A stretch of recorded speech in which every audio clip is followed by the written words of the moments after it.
la grabación y va a estar disponible, yo creo que entre hoy y mañana en YouTube. Vamos a compartir en el WhatsApp el enlace de YouTube para que entonces ustedes puedan ingresar si de pronto quisieran volver a repasar algo o conocen a alguien que no pudo estar el día de hoy. Entonces vamos a tener la opción de que esta clase quede grabada.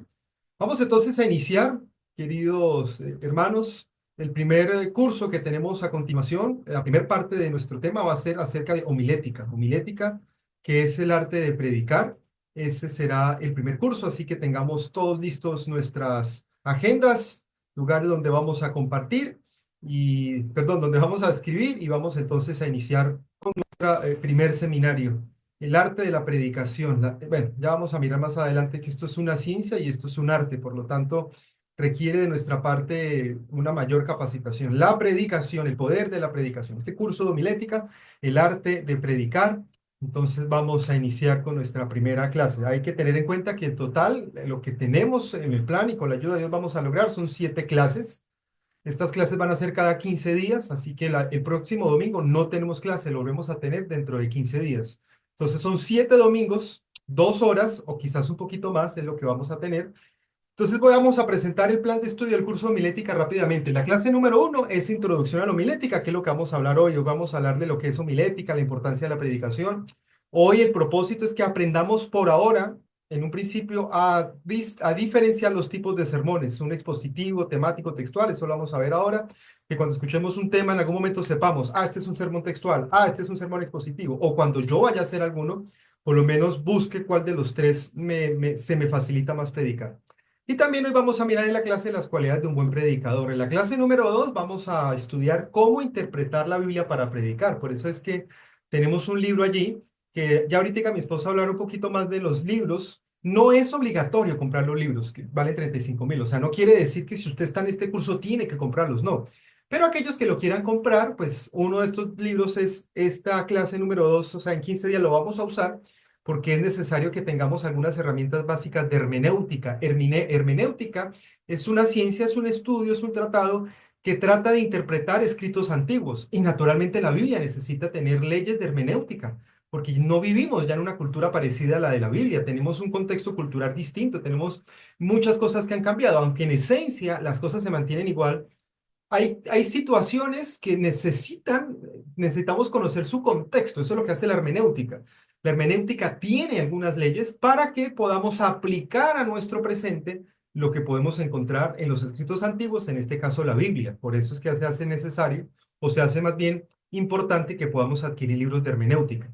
Vamos a estudiar la próxima clase, contexto histórico-cultural. En la clase número 2 vamos a mirar la importancia de tener algunas herramientas bíblicas como concordancias, diccionarios, comentarios. En la clase número 3 vamos a hablar ahora ya empezar a desarrollar el sermón, ¿verdad? Cómo captar la atención, cómo se hace una introducción en un sermón, cómo se desarrolla el sermón, cómo se organizan las ideas claves.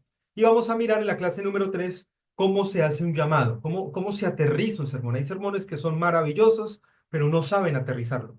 Hay sermones que son muy bien llevados, pero cuando se acaban tan mal que muchas veces hasta se puede echar a perder el sermón. Por lo tanto, la conclusión también es muy bueno que lo repasemos porque también merece estudio para saber cómo se concluye un sermón. En la clase número 4 ya vamos a entrar a los 3 tipos de sermones en las siguientes clases que son los más claves. Ya vamos a entrar de lleno a qué es un sermón expositivo, cuáles son sus ventajas, ¿verdad? Cómo son los pasos para preparar un sermón expositivo. En la clase número 5 vamos a mirar la preparación del sermón temático y textual, la diferencia entre estos dos, un ejemplo, cómo se desarrolla entonces estos 2 tipos de sermones. En la clase número 6 vamos a estudiar la comunicación y el estilo de predicación, porque eso también influye mucho en el sermón. Nuestra ropa, la manera como estamos presentados. Usted puede tener un sermón bonito, pero si usted tiene la cremallera abajo, le hablo a los hombres, perdió totalmente su sermón. O sea, la cremallera del pantalón abajo, nadie le va a prestar atención porque la mayoría de personas van a ver que su pantalón no está bien ajustado. Y usted pudo haber traído un sermón bien preparado, o de pronto una corbata que no le sale con la camisa, o de pronto usted trabajó fuertemente en el campo, que la mayoría o muchos de los que están aquí trabajan en el campo. Y es normal, ¿verdad? Las uñas, las manos no pueden estar totalmente impecables, pero usted llega el sábado, tiene usted un poderoso sermón, un lindo sermón, se olvidó de limpiarse sus uñas y usted empieza a predicar y muchas personas van a estar pendientes de las uñas, más no de lo que se dice en el sermón. Así que eso es lo que vamos a mirar en la clase número 6. Vamos a mirar también cuál es el uso de ilustraciones, porque con eso también hay que tener cuidado, los ejemplos que ponemos en los sermones. Cómo conectar a la audiencia. Y la clase número 7, que es la final, vamos a mirar entonces cómo se prepara una campaña de evangelismo, cómo se prepara el terreno con anterioridad y cuáles son las comisiones que usted como predicador, este servidor, cada vez que lo invitan a predicar, pues uno trata en lo posible de compartir con el pastor o con el anciano más o menos las comisiones que uno quiere tener, más o menos como el evangelista debe tener el control de la semana de evangelismo. Entonces, eso es lo que vamos a mirar en la clase número 7. Este es el plan de estudios. Confiemos en el nombre del Señor que todas estas clases las podamos hacer. Muy bien, vamos a iniciar entonces con la clase número 1. Introducción a la homilética. ¿Cuál es el objetivo de la clase de hoy? La primera parte, porque son dos clases. Hoy tenemos homilética y después tenemos cómo dar estudios bíblicos. Así que la idea es terminar a las 11 de la mañana. La primera parte o la primera clase que es de homilética, hoy nos proponemos que podamos cumplir estos tres objetivos. Número uno, podamos comprender de forma práctica, sencilla, qué es la homilética, cuál es su importancia a la hora de predicar. Número dos, vamos a identificar los diferentes tipos de sermones con algunos ejemplos. Y número tres, terminaremos esta clase, la primera clase de hoy, la primera parte, con las cualidades que debe poseer un buen predicador. Quiero hacer una pregunta porque esto es una clase, así que queremos que todos los, uno o dos personas que quieran participar. La pregunta es la siguiente: ¿por qué crees que es importante la predicación en la iglesia? ¿Quién quiere opinar? Alguien que abra su micrófono y nos diga, ¿por qué creen ustedes, apreciados hermanos, que la predicación es un tema que hay que tenerlo serio, que hay que tomarlo serio? ¿Y por qué creen ustedes que la predicación suma importancia en la iglesia? En la iglesia hay muchas cosas que podamos hacer. Podemos hacer exposalud, podemos hacer ayunos, podemos hacer cantar, en fin, pero no sé si ustedes piensan lo mismo que yo. La hora más importante del sábado, de toda la liturgia que tenemos, es el culto divino. O sea, todos estamos, vamos a la escuela sabática, vamos a la sociedad de jóvenes, vamos a la clase bíblica, en fin, pero la hora en donde más está el ambiente, donde queremos la mayor concentración, es cuando empieza el culto. La pregunta es, ¿por qué creen ustedes que es importante la predicación de la iglesia? ¿Quién se anima a opinar en esta mañana? Pastor, yo pienso que hay muchas personas que se les ha dado todos los 20 estudios y hasta más series y no se han convertido, no han tomado la decisión, pero mire que asisten a la iglesia y un hermano que se preparó muy bien en todos los aspectos que su merced nos está diciendo, tuvo ese tema y el Señor, el Espíritu Santo lo usó y vea, toma la decisión esa persona. Conozco Amén. varias personas. Así es, Martica, muchas gracias. Así que sin lugar a dudas, la predicación puede ayudar a tomar una decisión que quizás muchas veces no puede hacerlo el curso bíblico cara a cara, ¿no? La fe de Jesús cara a cara en algunos momentos tiene una limitación, ¿no? Y ya lo vamos a mirar a medida que vayamos al curso de dar estudios bíblicos, pero el sermón tiene el poder de convencer, tiene, o sea, tiene tanta influencia. El hecho de que se tenga la oportunidad de predicar es tan importante que podemos, no nosotros, porque nosotros somos sencillamente instrumentos de barro, pero Dios a través de nosotros puede convertir a las personas, tomar decisiones para vida eterna. Así que eso es un privilegio. Bueno, otra persona más que se anime a participar. Una última opinión. ¿Por qué cree usted que es importante la predicación en la iglesia? ¿Alguien más que se anime a comentar? ¿Hay alguien más?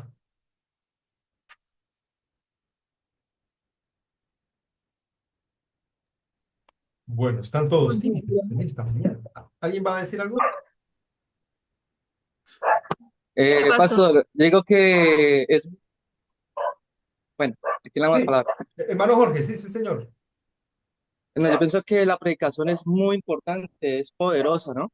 Porque prácticamente ese es el mensaje que se está dando en el día, ¿cierto? El mensaje que está transmitiendo Dios por medio de nosotros. Y si nosotros, como dice, no estamos preparados, no estamos bien presentados para representar a Dios, eso también puede ser que muchos corazones se aparten o que lleguen a los pies de Cristo. Amén. Entonces, es poderoso, definitivamente es poderoso la presentación, que dejar inquieta a la persona, que cada corazón sea tocado y se vaya con ese mensaje y que ya sea el Espíritu Santo orando en ellos. Es muy importante. Así es, hermano Jorge, muchas gracias. Nos damos cuenta cómo es interesante, ¿no? Y poderoso que es la predicación. Por esto, hermanos, es que requiere de nosotros que esto lo tomemos en serio. Yo sé que aquí hay muchos que lo toman en serio, pero felicitaciones por estar en este curso, porque nunca podemos decir que ya no las sabemos todas en el sermón. Nunca, ni siquiera, yo creo que ni siquiera el pastor Bullón, yo creo que él podrá decir, ya me sé todas las. No, o sea, todo el tiempo hay que seguir estudiando. Tenemos un ejemplo en la Biblia, gracias a los que participaron en Hechos capítulo 2, cómo Pedro en un sermón logra tres cosas, en un solo sermón. Y realmente uno estudia el sermón y por lo menos no es que sea elaborado, complejo, no, fue más bien sencillo. Pero en Hechos capítulo 2 logra que las personas sean convertidas, que la iglesia crezca y que la iglesia se motiva. Solo un sermón logró hacer eso. O sea, la Biblia nos deja con claridad de que predicar es un privilegio y una gran responsabilidad. Porque cuando estamos en sintonía con Dios, cuando hacemos las cosas, lo que está a nuestro alcance, lo hacemos correctamente, Dios ha prometido que va a ser de nosotros instrumentos útiles. Y es increíble cómo en Hechos capítulo 2 vemos bíblicamente cómo los sermones pueden lograr tantas cosas, convertirnos, lograr el crecimiento, motivarnos, y difícilmente hay otra cosa o existe otra herramienta en la iglesia cristiana que pueda cumplir estos propósitos, ¿no? Claro, de pronto que alguien cante bonito, pase al frente, tenga una música especial, puede ayudar a la conversión, puede ayudar al crecimiento, puede ayudar a la motivación, pero nunca se tendrá la misma influencia que un sermón. Puede ser que alguien sea bueno en, no sé, hacer dibujos, adornar la iglesia, los bautisterios con lindos dibujos de la Nueva Jerusalén. Puede ayudar a la conversión, puede ayudar al crecimiento, puede ayudar a la motivación, pero nunca tendrá la influencia de lo que es un sermón. ¿Qué es lo que queremos presentar? Que no hay nada más poderoso dentro de la iglesia cristiana para lograr la conversión, para poder tener crecimiento y para poder lograr la motivación que la predicación. La predicación nunca va a cambiar, nunca va a ser reemplazada por ningún otro instrumento más. Muy bien. Vamos a definir entonces en esta mañana qué es homilética, esa palabra que traduce o esa palabra que quiere decir. Homilética, apreciados hermanos, es el arte y la ciencia de preparar y presentar sermones. O sea, esto, al decir que es un arte, porque démonos cuenta que pocas cosas en esta tierra tienen esta combinación, arte y ciencia, pero la homilética, que es el arte y la ciencia de presentar sermones, sí lo tiene. ¿Qué quiere decir? Es un arte en el sentido que nos da la libertad para crecer.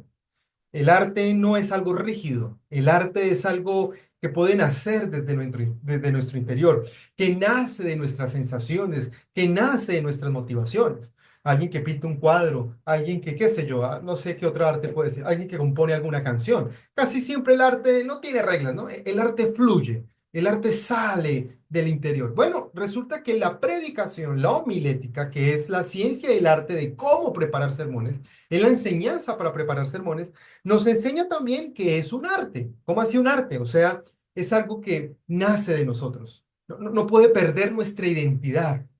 Voy a poner un ejemplo de lo que es un arte. Por ejemplo, Pablo Picasso. Se me viene a la mente. Nosotros podemos identificar más o menos cómo son sus dibujos. ¿Por qué razón? Porque está mostrando alguna esencia de él. Fernando Botero, el colombiano que murió, el que pintaba las gordas de Botero, realmente nunca dijo que él quiso pintar gordas, sino que él sencillamente lo que hacía era exagerar el volumen. Bueno, para nosotros que no sabemos arte, eran gordas, pero esa era su identidad, era su expresión personal. Entonces, la predicación también tiene algo nuestro, tiene también una identidad, una personificación.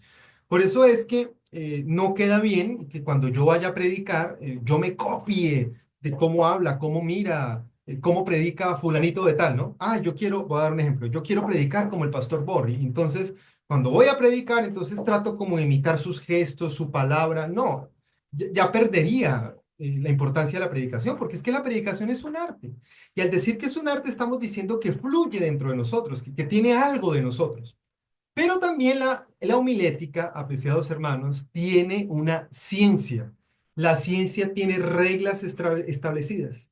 Quiere decir, tenemos la oportunidad de tener nuestra identidad, nuestra libertad, pero también debemos seguir algunas reglas específicas que han demostrado confiabilidad. O sea, las leyes de homilética, las leyes para preparar sermones, que es lo que nosotros vamos a hacer a lo largo de toda estos cursos.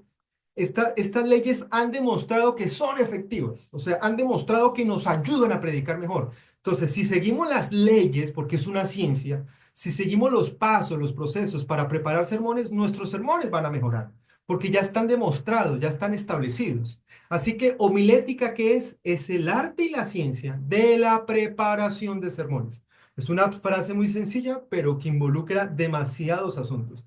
Así que estemos de acuerdo o iniciemos nuestro curso de homilética en esta mañana con la seguridad o con la mentalidad por lo menos de que vamos a enfrentarnos a algo que tenemos que descubrir de nosotros mismos, que no puede perder nuestra identidad, pero que también tiene ya unas reglas establecidas, tiene unas normas establecidas que han demostrado confiabilidad, que con el transcurrir del tiempo se han demostrado que son efectivas. Entonces lo que nosotros vamos a hacer es seguirlas para poder combinar las normas con nuestro ser, con nuestra personalidad que Dios usa, con nuestras experiencias, con nuestras heridas, con nuestros logros, con todo nuestro pasado. Dios usa todo eso y lo combina con las leyes de predicación, y en el nombre del Señor nos podemos convertir, por la gracia del Señor, en predicadores poderosos. ¿Por qué? Porque estamos combinando el arte y la ciencia.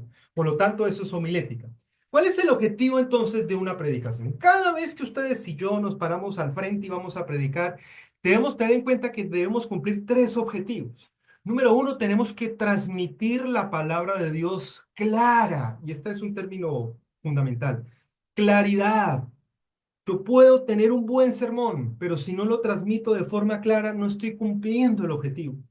Yo puedo haber diseñado un sermón de profecías, pude haber gastado tiempo preparándolo, pero a la hora de transmitirlo, si no es claro, no se está cumpliendo el propósito.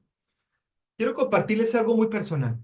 Cuando este servidor predica, trata en lo posible, yo trato en lo posible de mirar la reacción de los niños. Porque si el niño está atento y si el niño me está entendiendo el sermón, quiere decir que todos me están entendiendo el sermón. Cuando yo preparo un sermón, esto es algo muy personal, porque quiero buscar la claridad, quiero buscar que sea un tema comprensible, trato de imaginarme que un niño me está escuchando. Entonces yo reviso mi sermón y digo, bueno, ¿será que si yo le cuento esto a un niño, o en algunos casos también pienso en los hermanitos de mayor edad en la iglesia, ¿verdad? Que ya, entonces yo digo, bueno, si ellos me escuchan este tema, ¿será que me lo van a entender? Si la respuesta es no, entonces hay algo que debo cambiar en el sermón. Porque el objetivo de la predicación es transmitir la palabra de Dios de forma clara y efectiva. Entonces, vamos a mirar, obviamente, a medida que va avanzando el curso, vamos a buscar herramientas y vamos a encontrar herramientas para transmitir claridad. Pero esto es fundamental. Nuestro sermón debe entenderlo el niño y debe entenderlo el abuelito de mayor edad. Que cuando les pregunten al niño, ¿usted le escuchó el sermón al hermano que predicó? Sí, ¿de qué habló? Habló de esto y lo otro. Ah, es un sermón claro, es una bendición, lo entendió la feligresía. La gente supo cuál fue el tema que usted presentó. Número dos, la iglesia, la predicación, perdón, busca también edificar la iglesia. O sea, cada vez que yo vaya a predicar, yo debo también buscar cómo mi sermón puede ayudar al crecimiento de la iglesia. El protagonista no soy yo, o sea, yo no voy a predicar para que me conozcan quién soy, de dónde vengo, qué he hecho. No, eso no es predicar. Y si yo subo al púlpito con esa intención, voy a fracasar. Voy a sentirme mal, no voy a conectarme con los hermanos, no se va a sentir el Espíritu Santo, la gente se va a dormir, porque el propósito muchas veces es que yo quiero darme a conocer. No, ese no es el propósito, ese no es el objetivo de la predicación.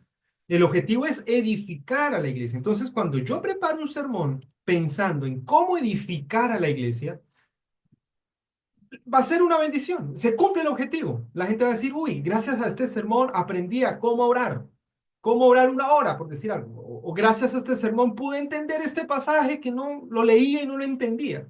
O gracias a este sermón descubrí que tenía que cambiar algo en mi vida. ¿Cómo se cumple eso? Ah, porque el predicador sabe que la función de su predicación es edificar a la iglesia para que vaya formando su fe, para que vaya creciendo. Cuando usamos el púlpito para exhibir nuestras medallas, ¿no? Lo que hemos logrado, hermanos, eso es incómodo. La gente no le gusta un sermón así. Nadie por respeto se lo va a decir a la salida, porque la gente es respetuosa.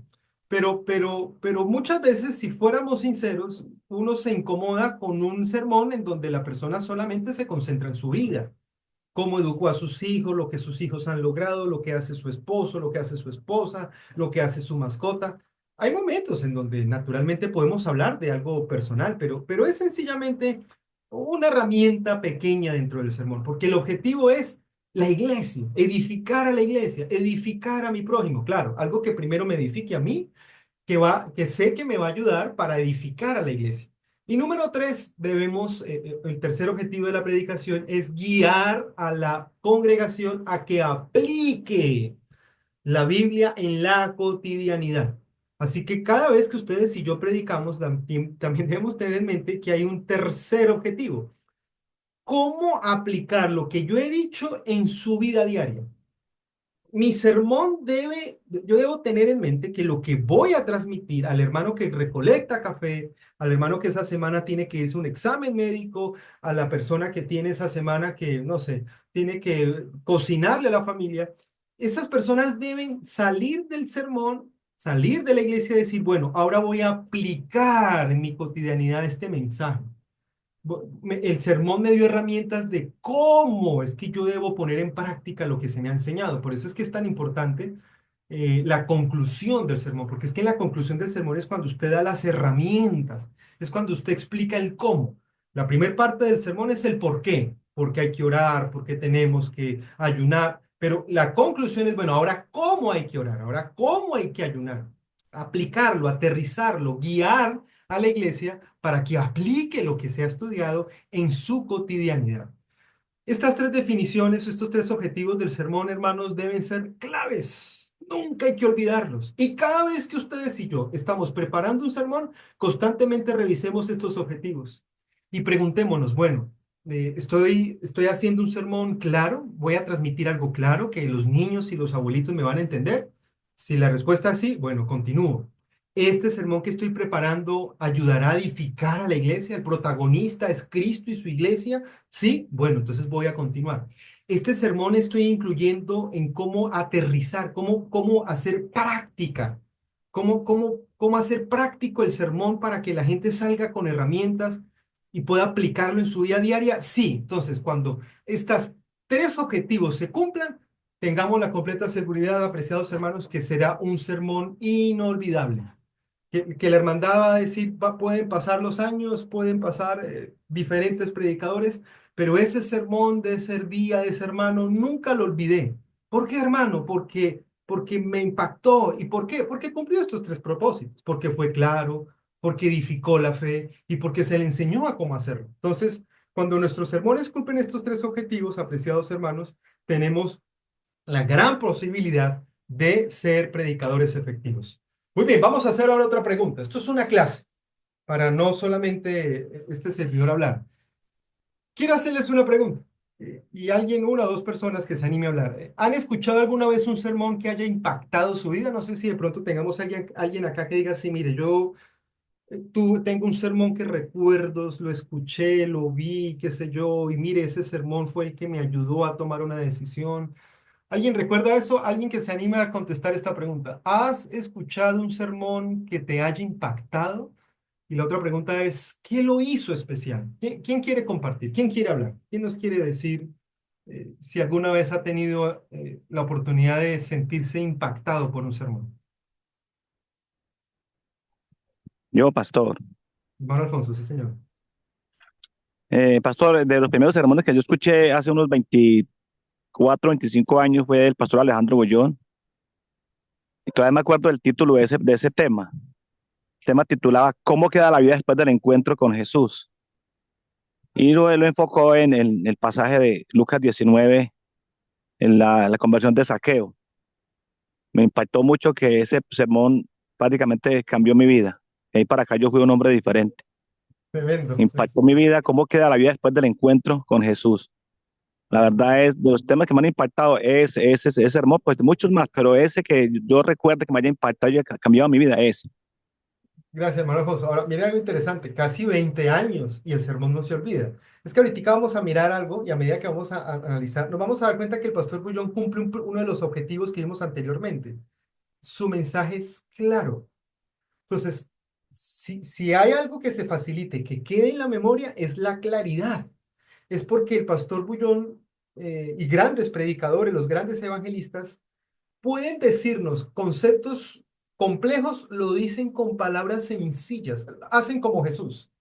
Jesús enseñó la fe, grandes principios de la fe, con los árboles, con las aves del cielo, con los lirios del campo. O sea, eso es lo que hace, es la claridad del mensaje y por eso es que el pastor Bullón es tan famoso, porque sus sermones tienen claridad que tanto personas estudiadas como personas sin estudio lo entienden. Por eso es que ha sido tan famoso este pastor. Muy bien. Muchas gracias, hermano Alfonso. Vamos a avanzar porque el tiempo nos apremia. Tenemos, apreciados hermanos, esto es clave que lo empecemos a discernir, esto es clave que empecemos a digerirlo en nuestra mente. Básicamente, claro, hay muchos más tipos de sermones, pero básicamente, para hacer sencillo este curso, básicamente existen tres tipos de sermones: el sermón expositivo, el sermón temático y el sermón textual. Hoy solamente vamos a dar una breve pincelada de cada uno, pero recordemos aquellos que estuvieron desde el principio del curso hoy en la mañana, que mostramos que a lo largo de este curso llegará una clase en donde nos vamos a dedicar exclusivamente para mirar de forma detenida estos tres tipos de sermones. Hoy solamente van a ser pinceladas muy generales, pero es necesario que desde ya empecemos a entender estos tres tipos de sermones y nos identifiquemos con cuál de los tres nos gustaría más o cuál se nos facilita más predicar. El ideal, el ideal es que un predicador tenga la facilidad de preparar estos tres tipos de sermones. Que usted un día le escuche un sermón expositivo, después le escucha un sermón temático y después usted le escucha un sermón textual. Ese es el ideal. Y un gran predicador debería llegar a hacerlo así. Pero sabemos también que algunas veces se nos facilita más uno de los tres y como se nos facilita más, nos gusta más, es más fácil prepararlo quizás, pues nos casamos solamente con uno, está bien, no hay ningún problema. Pero el ideal sería que cuando ustedes y yo vayamos a predicar, lo variemos, lo vayamos a variar. Entonces vamos a mirar rápidamente definiciones. Voy a empezar con el sermón expositivo, porque quizás es el sermón más común que escuchamos en la iglesia adventista. Es curioso, usted va a otras congregaciones y el sermón expositivo no es tan común. En la iglesia adventista, el sermón expositivo sí es muy común. Y yo recuerdo que cuando este servidor estudiaba teología, el profesor que nos dio homilética nos decía esto. Él decía lo siguiente, esta era su explicación del por qué en el púlpito adventista el sermón expositivo es tan común. Él decía que era por el espíritu de profecía, por Elena White. El pastor nos decía que como Elena White escribió Patriarcas y Profetas, Profetas y Reyes, Deseo a todas las gentes, entonces a nosotros se nos facilita mucho tomar una historia de la Biblia, estudiarla con el espíritu de profecía y hacemos un sermón. Por eso es que es interesante y seguramente es por eso. Por eso es que el sermón expositivo es tan común en la iglesia adventista. Bueno, ¿qué es el sermón expositivo? El sermón expositivo explica un pasaje bíblico en su contexto original y lo aplica a la vida actual. La palabra clave aquí para entender expositivo es que está explicando un pasaje. Bien puede ser una parábola, bien puede ser una historia bíblica, bien puede ser todo un libro de la Biblia, puede hacerse, pero lo importante es que está explicando una historia, está explicando un pasaje completo de la Biblia. Y mire lo que dice después, la mayoría de las citas bíblicas están basadas solo en el pasaje. Es decir, hay pocas o no hay citas bíblicas de otro libro de la Biblia. Entonces, esta mañana hemos traído un ejemplo. Este es un predicador adventista, Everson Bautista, donde él predica sobre Jonás. Y nos vamos a dar cuenta, voy a reproducir el video, vamos a reproducirle un par de minutos, nos vamos a dar cuenta que todo su sermón está basado solamente en Jonás y lo que está haciendo es que va leyendo la historia de Jonás y la aplica en la actualidad. Lee una historia de Jonás y llega y lo aplica a nuestra cotidianidad y así se la pasa. O sea, no se sale de Jonás. Todo el tiempo es el sermón de Jonás. Estos son el tipo de sermones expositivos. Vamos a reproducir este video en este momento. Puede ser que salga publicidad. Discúlpeme, pero si sale publicidad, no es algo que podamos controlar. Bueno, ¿por qué no está reproduciendo? No, tiene que reproducir. A ver, ¿por qué no reproduce?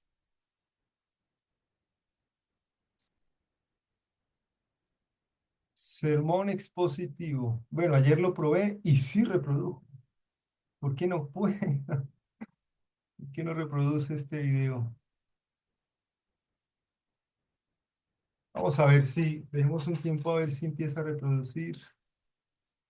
O si no, va a tocar buscarlo rápidamente. Permítanme un momento, no se vayan a ir, apreciados hermanos, voy a revisar qué puede estar pasando que no nos deja reproducir video. No se vayan, regálenos unos segundos, por favor.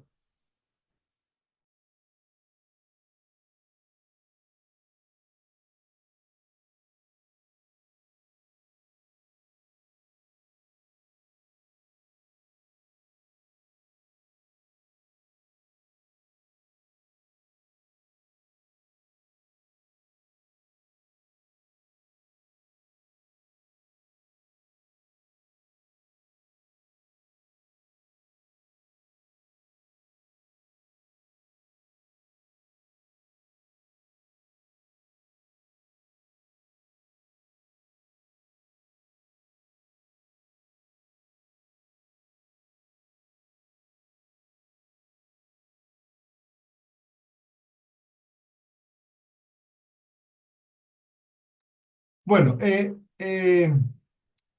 encontré el video en YouTube, así que voy a compartirlo directamente en YouTube porque se hace necesario que veamos este ejemplo del tipo de sermón expositivo. Tipo de sermón expositivo. Vamos a mirar el ejemplo. Permítame un momento. Vamos para allá. Entonces, este sermón está basado en Jonás. Escuchémoslo un par de minutos. Pero con la ayuda de Dios venga palabra de Jehová para su vida. Podemos ¿cuáles son esas lecciones prácticas que Dios quiere que nosotros recibamos el día de hoy? ¿Cuáles son esas lecciones? Vamos al grano. La primera lección, versículo 2. Acompáñenme en la lectura. Levántate. Miren cuál era el mensaje de Dios para Jonás. Levántate. Mire, es un imperativo.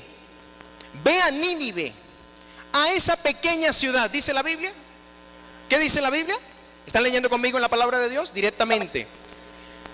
Levántate, ve a Nínive, a esa gran ciudad. Y miren para qué era la misión. ¿En qué consistía esa orden de parte de Dios? Ve a Nínive y pregona. ¿A favor o en contra? En contra. Nótese que Dios le dice a Jonás: oye, levántate. ¿Conoces a Nínive? Oh, claro, sí, Señor, la conozco. Vaya a esa gran ciudad. No era pequeña, era grande. ¿Y me haces un favor, Jonás? Sí, Señor, a la orden. Me le da su mensaje a los ninivitas en contra de ellos. Y ahora miren lo que pasa, hermanos queridos. El Señor dice por qué Jonás debía ir a dar ese mensaje en contra de ellos. Porque su maldad, ¿qué cosa, hermanos? Bueno, voy a poner pausa acá y voy a adelantarlo y nos vamos a dar cuenta que todo su sermón no se salió de Jonás 1. O sea, este es un sermón expositivo. Todo su sermón está basado en Jonás capítulo 1, en la historia de Jonás, etcétera, etcétera. No se salió de allí. Seguramente no tuvo necesidad de buscar otros pasajes bíblicos. Vamos a escuchar otro poquito más. Dios había dicho. ¿Dónde era más cerca? Donde Dios había dicho. Y es por eso que de ahí, a continuación les presento la segunda lección que Dios quiere darnos a ti y a mí. Siempre siempre, ayúdenme, ¿qué dice allí? Que huimos de lo que Dios nos pide. ¿Qué cosa? ¿Qué ocurre? ¿Qué ocurre? Encontraremos una embarcación que nos llevará ¿a dónde, hermanos y amigos? A un destino equivocado. La primera lección está muy de la mano con la segunda. La primera lección es: Dios nos pide hacer cosas que no queremos hacer y tenemos razones de peso para no hacerlo, como Jonás. Pero la segunda es que si tú y yo huimos a lo que Dios nos pide hacer o dejar o implementar en la vida, siempre, hermanos, siempre tú y yo encontraremos una embarcación.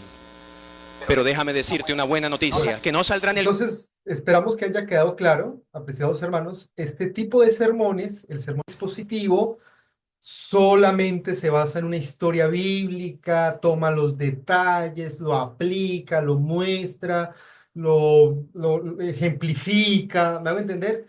Muchas veces es parábolas, en este caso el ejemplo que pusimos es Jonás. Así que ese es el tipo de sermón expositivo. Yo tomo una historia y la narro.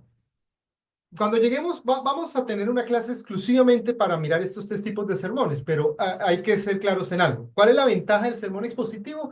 Que es un sermón fácil de preparar porque la misma historia va desarrollando el sermón.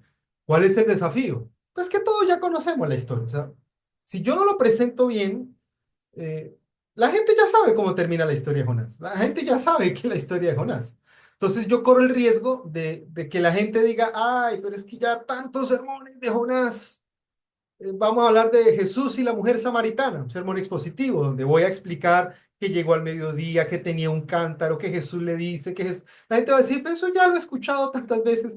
Así que el sermón expositivo hay que, cuando lo voy a preparar, ¿verdad? Debo pedirle mucho a Dios que me ayude a investigar mucho para seguir escarbando en el texto y encontrar cosas nuevas, ¿verdad? Perlas nuevas, un vino nuevo, para que no se añejen los odres viejos. Entonces, eso es lo que sucede con el sermón expositivo. Entonces, alguien va a decir, bueno, quiero predicar este sábado de cómo Adán y Eva pecaron. Bueno, eso ya todos conocen la historia. Todos ya saben la serpiente, todos saben el fruto del conocimiento del bien y del mal, etcétera, etcétera. Entonces, si yo me propongo hacer un sermón expositivo, el desafío es que hay que estudiarlo bien, hay que profundizar bien, debo buscar otro material, libros, comentarios que me ayuden a enriquecer el sermón, porque es una historia ya conocida, porque finalmente la gente sabe que cómo empieza y cómo termina Adán y Eva, y de verdad la serpiente o la historia de Jonás.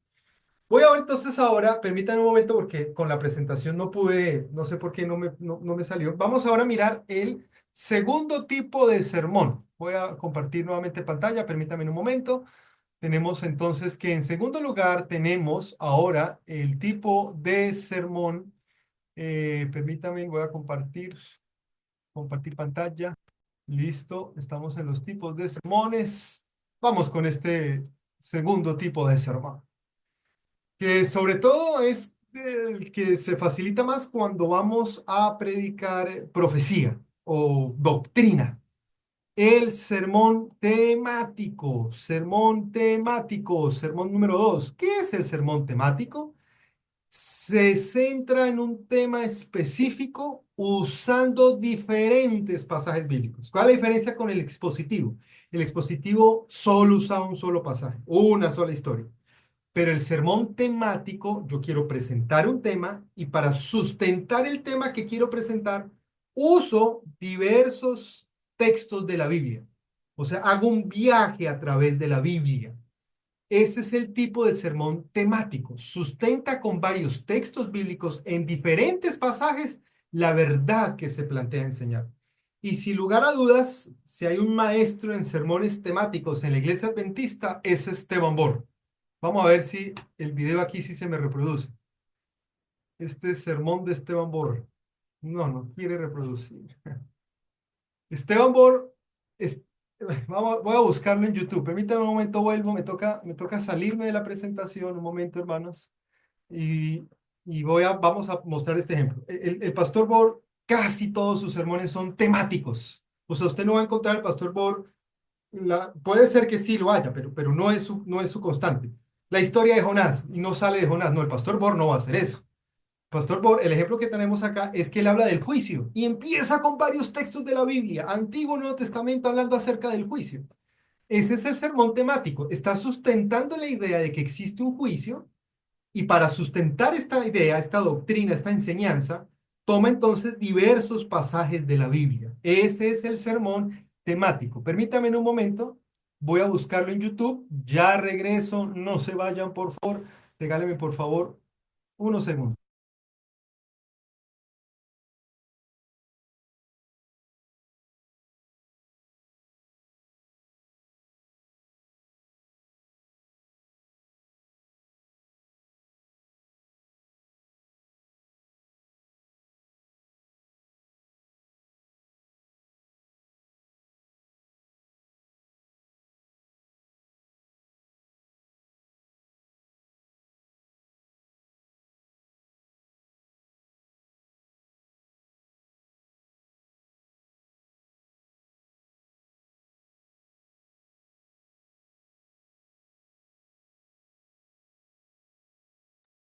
Listo, ya encontré el video, voy entonces a compartirlo en este momento para que nos demos cuenta lo que es un sermón temático. Sermón temático. Aquí viene el sermón del pastor Esteban Bor, que habla acerca del juicio.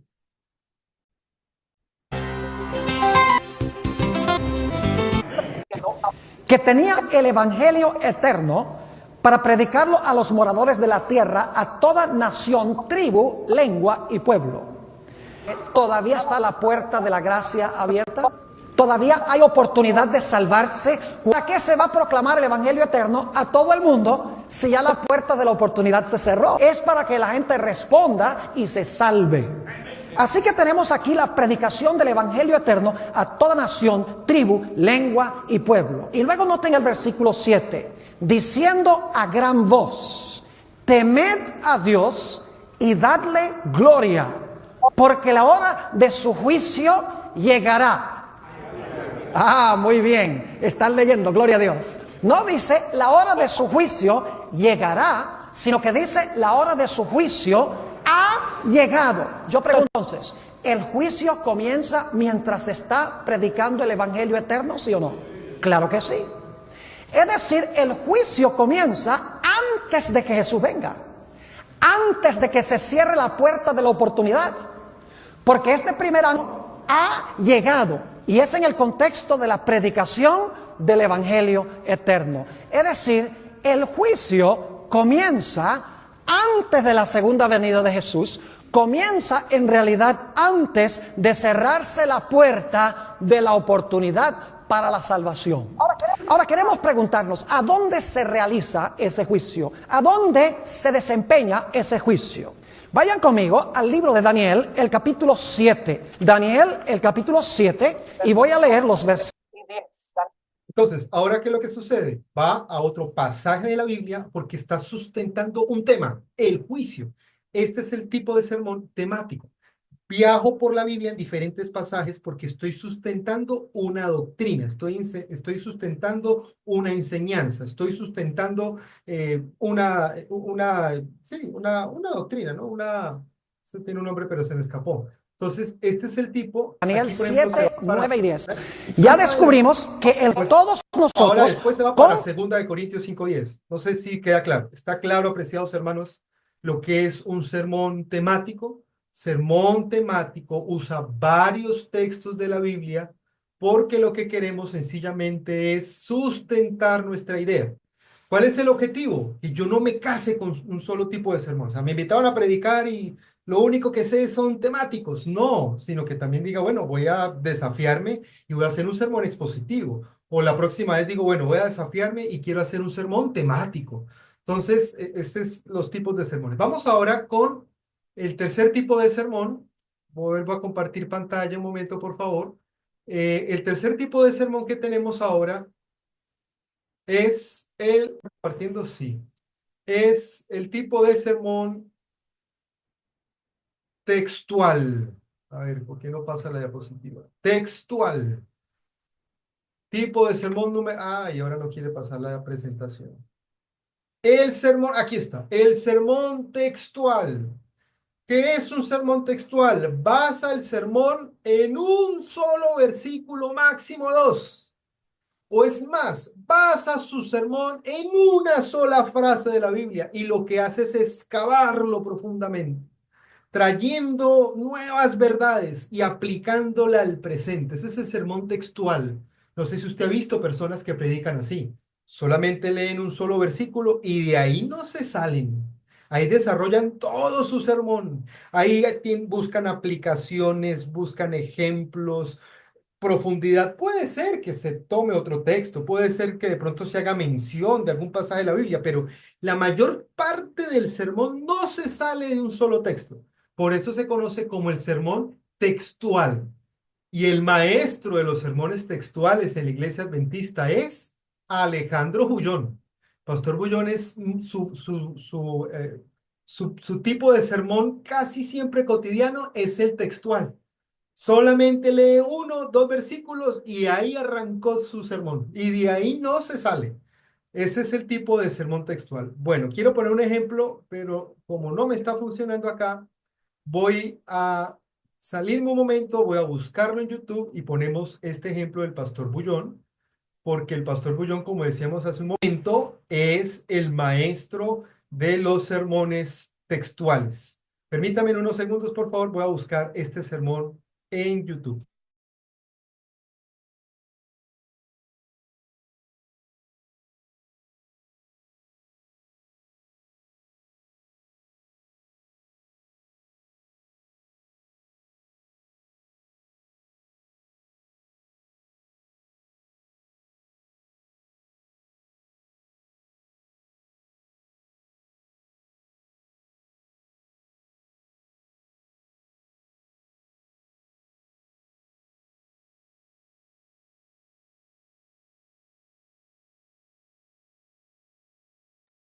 Listo, ya lo encontré. Voy a compartir pantalla para que tengamos un ejemplo práctico de lo que es un sermón textual. Vamos a escuchar unos pequeños minutos. Este pastor Alejandro Bullón. Queridos, el texto para el mensaje de esta noche está registrado en la segunda capítulo 1. Permítanme leer a partir del versículo 19, o tal vez el versículo 19. Dice así: tenemos también la palabra profética más segura, a la cual hacéis bien en estar atentos como a una antorcha que alumbra en lugar oscuro, hasta que el día esclarezca y el lucero de la mañana salga en vuestros corazones. El Señor Jesús nos habla de un mundo tenebroso, un mundo oscuro, un mundo lleno de confusión, de tinieblas, en medio del cual hay una antorcha capaz de iluminar nuestro camino y ayudarnos a llegar con seguridad a nuestro destino. Yo quiero hablar esta noche del propósito de la Sagrada Escritura. ¿Por qué? Y de ahí, ya por cuestiones de tiempo no vamos a seguir viéndolo, pero es interesante, lástima que no podamos, porque ya tenemos que terminar esta primera parte para entrar a la segunda parte. Es interesante que todo su sermón no se salió de ese texto. Todo su sermón solamente se basó en que tenemos la palabra profética más segura y todo el tiempo desarrolló esas ideas. Eso es el sermón textual. Decía el hermano Alfonso hace un momento que es el sermón del pastor Bullón, no lo olvida hace 20 años, pero eso es una de las cualidades de este tipo de sermones, que como solamente me estoy concentrando en un solo versículo, ¿verdad? Máximo dos, o quizás puedo hacer menciones de otra parte de la Biblia, pero la mayor parte del tiempo estoy allí, pues es más fácil recordarlo, es más fácil que quede en la memoria. Este es el tipo de sermón textual. Entonces, no olvidemos, son tres tipos de sermones, básicamente. Naturalmente, usted puede encontrar en libros de homilítica que hay hasta 5 o 6 tipos de sermones, pero básicamente, para no hacernos complejos, son tres: sermón expositivo, sermón temático y sermón textual. ¿Cuál es la invitación? Que en la medida que ustedes y yo prediquemos, podamos ir variando estos tres tipos de sermones Y vamos más adelante, a medida que vayan avanzando las clases, vamos a entrar cómo desarrollar cada tipo de estos sermones, cómo se desarrolla un expositivo, cómo se desarrolla un temático, cómo se desarrolla un textual, qué herramientas necesito para desarrollarlo, para que así entonces yo vaya, bien pueda hacer, me case solamente con un tipo de sermón, pero lo perfeccione hasta el punto que llegue a ser como un Boro o un Alejandro Bullón. O voy variando, ¿verdad? Y voy variando los tres tipos de sermones. Hermanos, vamos a dar esta clase hasta acá porque viene la segunda parte. Entonces, vamos a permitir un break, un pequeño descanso. Ah, bueno, mi esposa tiene un anuncio para hablar acerca de los libros. Entonces, puede darle el turno, no sé, si mi amor está conectada, para que ella pueda hablar un momentico los que quieran comprar los libros, los que están interesados, cómo se hace llegar el dinero. Porque, bueno, la idea es, ojalá hoy mismo hacer el listado y los que quieran comprar los libros, pues empezar a gestionar el pago, ojalá mañana mismo. ¿Para qué? Para que esta semana lleguen a Mariquita y empecemos a buscar la manera para repartirlos, porque la otra clase vamos a usar uno de esos dos libros. Así que voy a dejarle espacio a mi esposa, amor, si estás ahí, para que tengamos este anuncio de los libros y ya nos preparamos para la segunda clase para ir terminando, Dios mediante, antes de las 11 o a las 11 de la mañana. Amor, ¿puedes hablarnos de los libros en estos momentos? Buenos días, hermanos, Dios les bendiga. Bueno, muchos me han preguntado los libros y muchos ya ya han mandado el dinero, han pagado los libros. Por tal motivo, pues tenemos todo, ya tenemos algunos que se van a pedir porque ya está el dinero, ya lo han mandado el voucher de pago. Entonces, ¿qué pasa? Son dos libros en IATPA. Normalmente tú vas a IATPA, los vas a conseguir en 38.900 cada uno. Por el programa que se está realizando, yo hablé con IATPA porque teníamos en mente otro libro.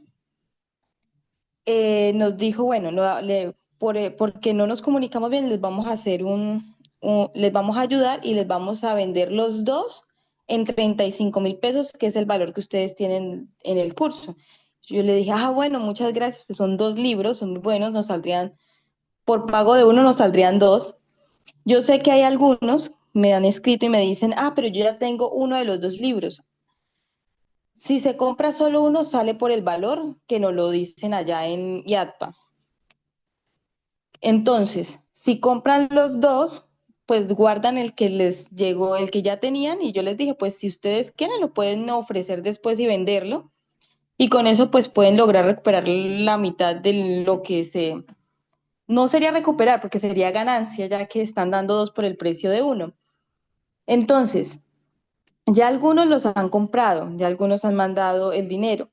Yo mañana en la tarde ya voy a hacer el pedido para que me vaya llegando pasado mañana al miércoles y pueda alcanzarlos a entregar en las diferentes iglesias que estamos aquí en el distrito. Si está fuera del distrito, pues se dialogaría con el hermano para ver cómo hacemos para que pueda pagar el envío y le llegue al lugar donde reside. Entonces, hermanos, ¿quiénes? Ya tengo algunos que ya han mandado, ya me mandaron el voucher, ellos no hay necesidad de que me digan, no, yo quiero que me ingresen, que me entreguen, que el libro, yo ya lo pagué, no. Los que no han pagado, pero quieren acceder al libro, si por favor me pueden indicar por el chat, ahí dice, donde dice chatear, me dicen yo quiero adquirir los libros para yo escribirlo y estar seguro y podérselos pedir.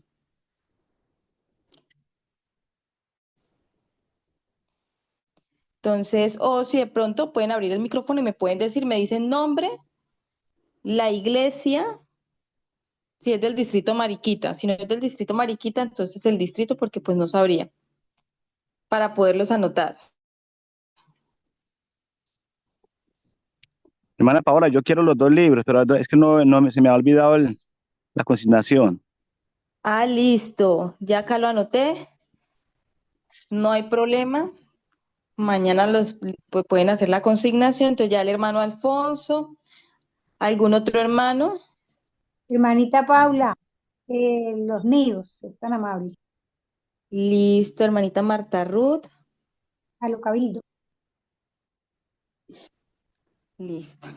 Hermana Buenos días, Paula, los niños. buenos días, hermana. La Yo estoy hermana en Viviana, Yo estoy en Puerto Yacá, yo le consigno el miércoles le consigno para los 2 libros. Yo le digo por dónde me los Puer- envía apenas le consigne. Habla Joel. Puerto Boyacá, listo, Sí, hermanita. Gracias. listo, con gusto. ¿Qué otro hermano o hermana? Bueno, si alguno de Buenos pronto días, dice, hermana no está, digamos, aquí en este momento, Kelly Joana. yo La es de Libertad. la libertad. Listo, listo. Mañana le consigno. Gracias. Listo, manita Joana. Entonces, Hermanita, hermano, si hermanita, algún le otro voy me escribe por el grupo o me escribe al interno si tiene mi número, porque yo mañana haría el pedido. Entonces, para que tengamos en cuenta que ya pues mañana se haría el pedido, entonces llegaría ya en grupo, entonces después para hacer otro pedido sería más complejo. La idea es hacerlo todo eh, mañana, no creo que podamos hacerlo después. el hermano Vicente. Mano Vicente. Mano Vicente. Listo. Listo, hermanos. Gracias, hermano. Entonces, Dios los bendiga y luego con mi esposito cualquier cosa me escriben en el chat y yo estoy pendiente. Cristian Ramírez.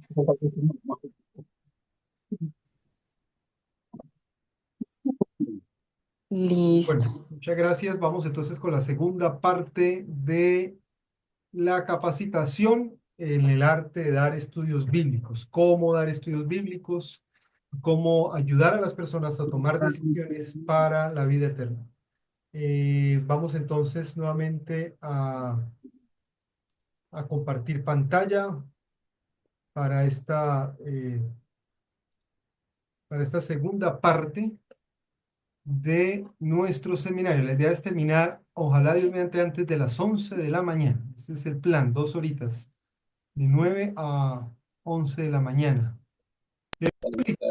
A la segunda parte de la capacitación de hoy, tenemos entonces lo mismo, tenemos un plan de estudio de 6, 7 clases. La idea es, como repetíamos en un principio, apreciados hermanos, tener la oportunidad de reunirnos cada 15 días y en este transcurso de tiempo entonces vamos dando estos seminarios. Quisiéramos nosotros terminar, vamos a mirar a ver cómo podemos terminar de pronto con una graduación, sería bonito, un reconocimiento público al esfuerzo que ustedes han hecho de sacar parte de su tiempo un domingo, que es un día tan ocupado, tan ajetreado, y ustedes sacar tiempo para capacitarse. Pero bueno, ya lo vamos a ir mirando a medida que va pasando el tiempo, vamos mirando cómo sería. Perdón un momento que se fue la compartir pantalla. ¿Cómo sería y cómo concluiría el... 15 veces. Dice entonces de la siguiente manera, apreciados hermanos, tenemos también el plan de clases, al igual que hicimos el plan de clases de homilética. Quiero compartir con ustedes el plan de clases que vamos a tener aquí en este curso, el propósito de dar estudios bíblicos, clase número 1, comprender la importancia de los estudios bíblicos y la responsabilidad de guiar a las personas a Jesús. Vamos a repasar en la clase de hoy lo que es la gran comisión, el llamado personal, qué es un estudio bíblico y cuál es su propósito, características de un buen instructor bíblico y estrategias para conseguir interesados, para conseguir personas que quieran estudiar la Biblia. En la clase número 2, dentro de 15 días, vamos a mirar cómo se establece un ambiente de confianza, que es fundamental para para una lección bíblica, que la gente vea en nosotros personas que pueden confiar, y cómo mantener la atención del estudiante. Entonces vamos a mirar la oración y la preparación espiritual antes del estudio, cómo ganarse la confianza con el estudiante, cómo mantener la atención durante el curso bíblico y cómo realizar estudios bíblicos grupales. Clase número 3, vamos a estudiar cómo adaptamos el estudio bíblico a las diferentes personalidades. Vamos a mirar lo que es una persona melancólica, colérica, sanguínea, flemática, ¿verdad? Y cómo presentar la verdad según cada personalidad, porque pues obviamente cada persona va a reaccionar o tiene necesidades distintas que nosotros debemos ser conscientes al momento de aplicar o al momento de dar la fe de Jesús, el curso bíblico. La clase número 4 vamos a mirar de técnicas para ayudar a tomar decisiones. ¿Por qué razón? Porque el curso bíblico debe buscar necesariamente que las personas acepten a Jesús, que las personas una decisión, tomen decisiones para el Señor. Entonces eso es lo que vamos a hacer en la clase número 4. Vamos a que las personas tomen decisiones, qué técnicas debemos hacer. Vamos a estudiar también métodos de llamado a la decisión según la personalidad, y también vamos a estudiar en la clase número 3 cómo manejar las objeciones y las dudas. Ay, es que no sé, ay, es que me da miedo, ay, es que no sé si pueda fallar, es que no me siento preparado. Tantas objeciones que salen, entonces vamos a mirar cómo responderlas con la Biblia para ayudar a las personas a que tomen decisiones para la salvación. Clase número 5, vamos a estudiar cómo guiar al estudiante hacia el bautismo, la importancia del bautismo en la vida cristiana, cómo identificar señales de preparación para el bautismo, cómo saber decir, esta es una persona que está listo y pronto para ser bautizada.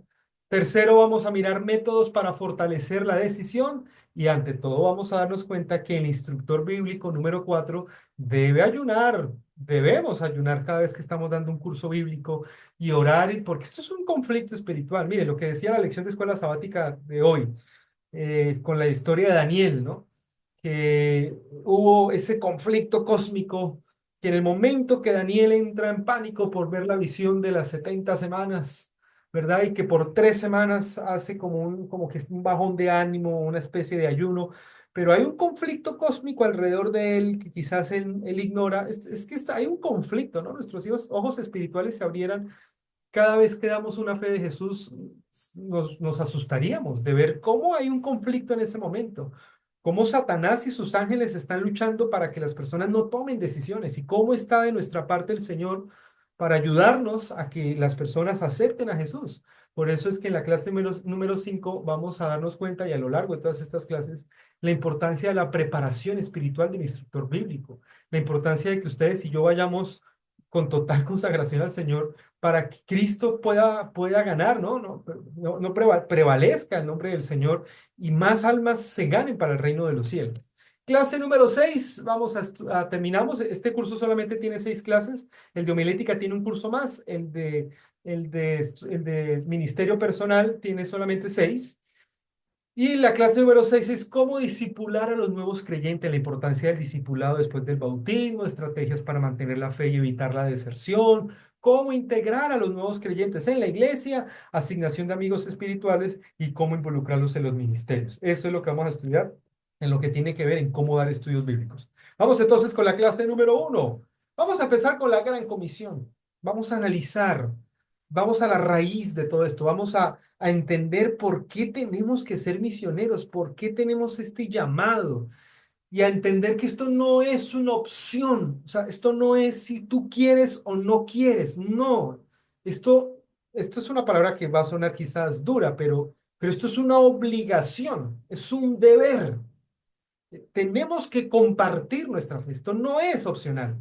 Dice Mateo 18, 19 y 20 de la siguiente manera: por lo tanto, vayan y hagan discípulos de todas las naciones, bautizándolos en el nombre del Padre y del Hijo y del Espíritu Santo, e enseñen a los nuevos discípulos a obedecer todos los mandatos que les he dado. Bueno, esta es una versión diferente a la que estamos acostumbrados de la Reina Valera. Analizando este versículo podemos encontrar en primer lugar que lo primero que el Señor dice es que hay que ir. Y esto está en modo imperativo, o sea, esto es una orden. Vayan, vayan y hagan discípulos. No se nos está preguntando, ¿quieres ir? No, ve, tienes que ir. Es una acción que no requiere demora.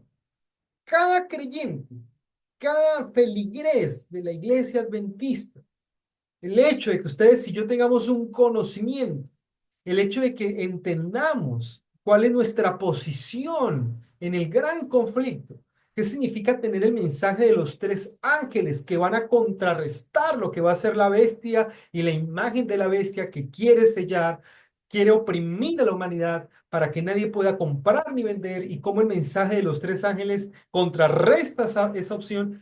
El hecho de que entendamos esa responsabilidad, vamos a entender que esto es una orden, que tenemos que compartir el mensaje, que tenemos que ir y predicar, y tenemos que hacerlo lo más pronto posible. O sea, el Señor cuando dice vayan y hagan discípulos es porque cada uno de nosotros debe sentir esa santa responsabilidad no es opcional. También vemos que el Señor después dice, vayan y hagan, otro verbo que utiliza la Gran Comisión, hacer. Hacer nos está hablando que esto es un proceso de formación. Que uno quisiera, apreciados hermanos, solamente con una sola visita, que la gente acepte a Jesús y que toda la familia se convierta, pero nos vamos a dar cuenta que no. Y hay procesos que demoran años. Hay personas que usted los visita, los ve contentos, los ve motivados, pero después usted regresa y ya no tiene la misma motivación, después usted va y le cierran la puerta, después usted regresa y no quieren abrirle, pero hay que insistir, ¿no? El hecho de que la Gran Comisión diga que tenemos que hacer, está hablando de que esto toma tiempo y que tenemos que comprometernos para que se puedan hacer, para que el proceso se pueda llevar a cabo. Y es un proceso que requiere de nuestro tiempo. A nadie le sobra el tiempo, apreciados hermanos. Muchos de los que están aquí conectados seguramente trabajan de sol a sol. Muchos de los que están aquí conectados dicen, pero yo a qué horas? No tengo el tiempo. Yo me levanto a las 4 de la mañana, vuelvo a la casa a las 10 de la noche. Yo no puedo hacer discípulos. Pero como esto es una orden, esto es una responsabilidad, tenemos que buscar el espacio. Miren, yo quisiera compartir algo que uno observa en la cotidianidad. Uno descubre que uno le encuentra tiempo a lo que uno le gusta hacer. Por decir algo, alguien se propone y dice, voy a hacer ejercicio. Estoy dando un ejemplo. Si espera hasta tener tiempo para hacer ejercicio, nunca lo va a hacer, porque tiempo nunca va a haber. Lo que la persona hace o las personas que usted ve disciplinadas, que hacen ejercicio, que van al gimnasio, en fin, lo que hagan, es porque han ubicado un espacio, voy a usar una palabra un poquito dura o una expresión dura, a las buenas o a las malas, pero abrieron el espacio. Se obligan a hacerlo. Aquí hay un gimnasio, hablo aquí en Mariquita, que a las 5 de la mañana es repleto de gente. ¿Quién, en su sano juicio, quién quiere levantarse a las 5 de la mañana para ir a un gimnasio? Uno mira y uno dice, esta gente no está bien, ¿no? Pero han encontrado el espacio, se obligaron a hacerlo, porque si yo espero que me sobre el tiempo, eso nunca va a pasar. Ahora, hacemos lo que dijo el apóstol Pablo, ¿no? Ellos corren por una corona corruptible, los que madrugan a hacer ejercicio, los que buscan un espacio y se disciplinan porque quieren hacer un objetivo, lo hacen por algo corruptible. ¿Cuánto más nosotros deberíamos abrir espacios para compartir el Evangelio porque lo estamos haciendo para una corona que es incorruptible, para la vida eterna, mucho más? Así que tenemos que buscar el espacio, tenemos que obligarnos a abrir el espacio, no esperar a que nos sobre tiempo. No, voy a ver si de pronto salgo más tempranito y doy estudios bíblicos. No, eso nunca va a pasar, apreciados hermanos. El hecho cuando el Señor dice vayan y hagan, nos está hablando de que nosotros debemos asumir la manera para que se pueda llevar a cabo este proceso, que esto es un proceso que requiere nuestro compromiso y que no solamente requiere nuestro tiempo, sino que muchas veces también requiere de nosotros recursos, gastar la gasolina de la moto para ir a visitar al vecino, gastar para de pronto los que estén en un municipio, gastar el transporte, el taxi, porque fui a visitar a una familia que le estoy dando estudios bíblicos. Todo esto significa hacer.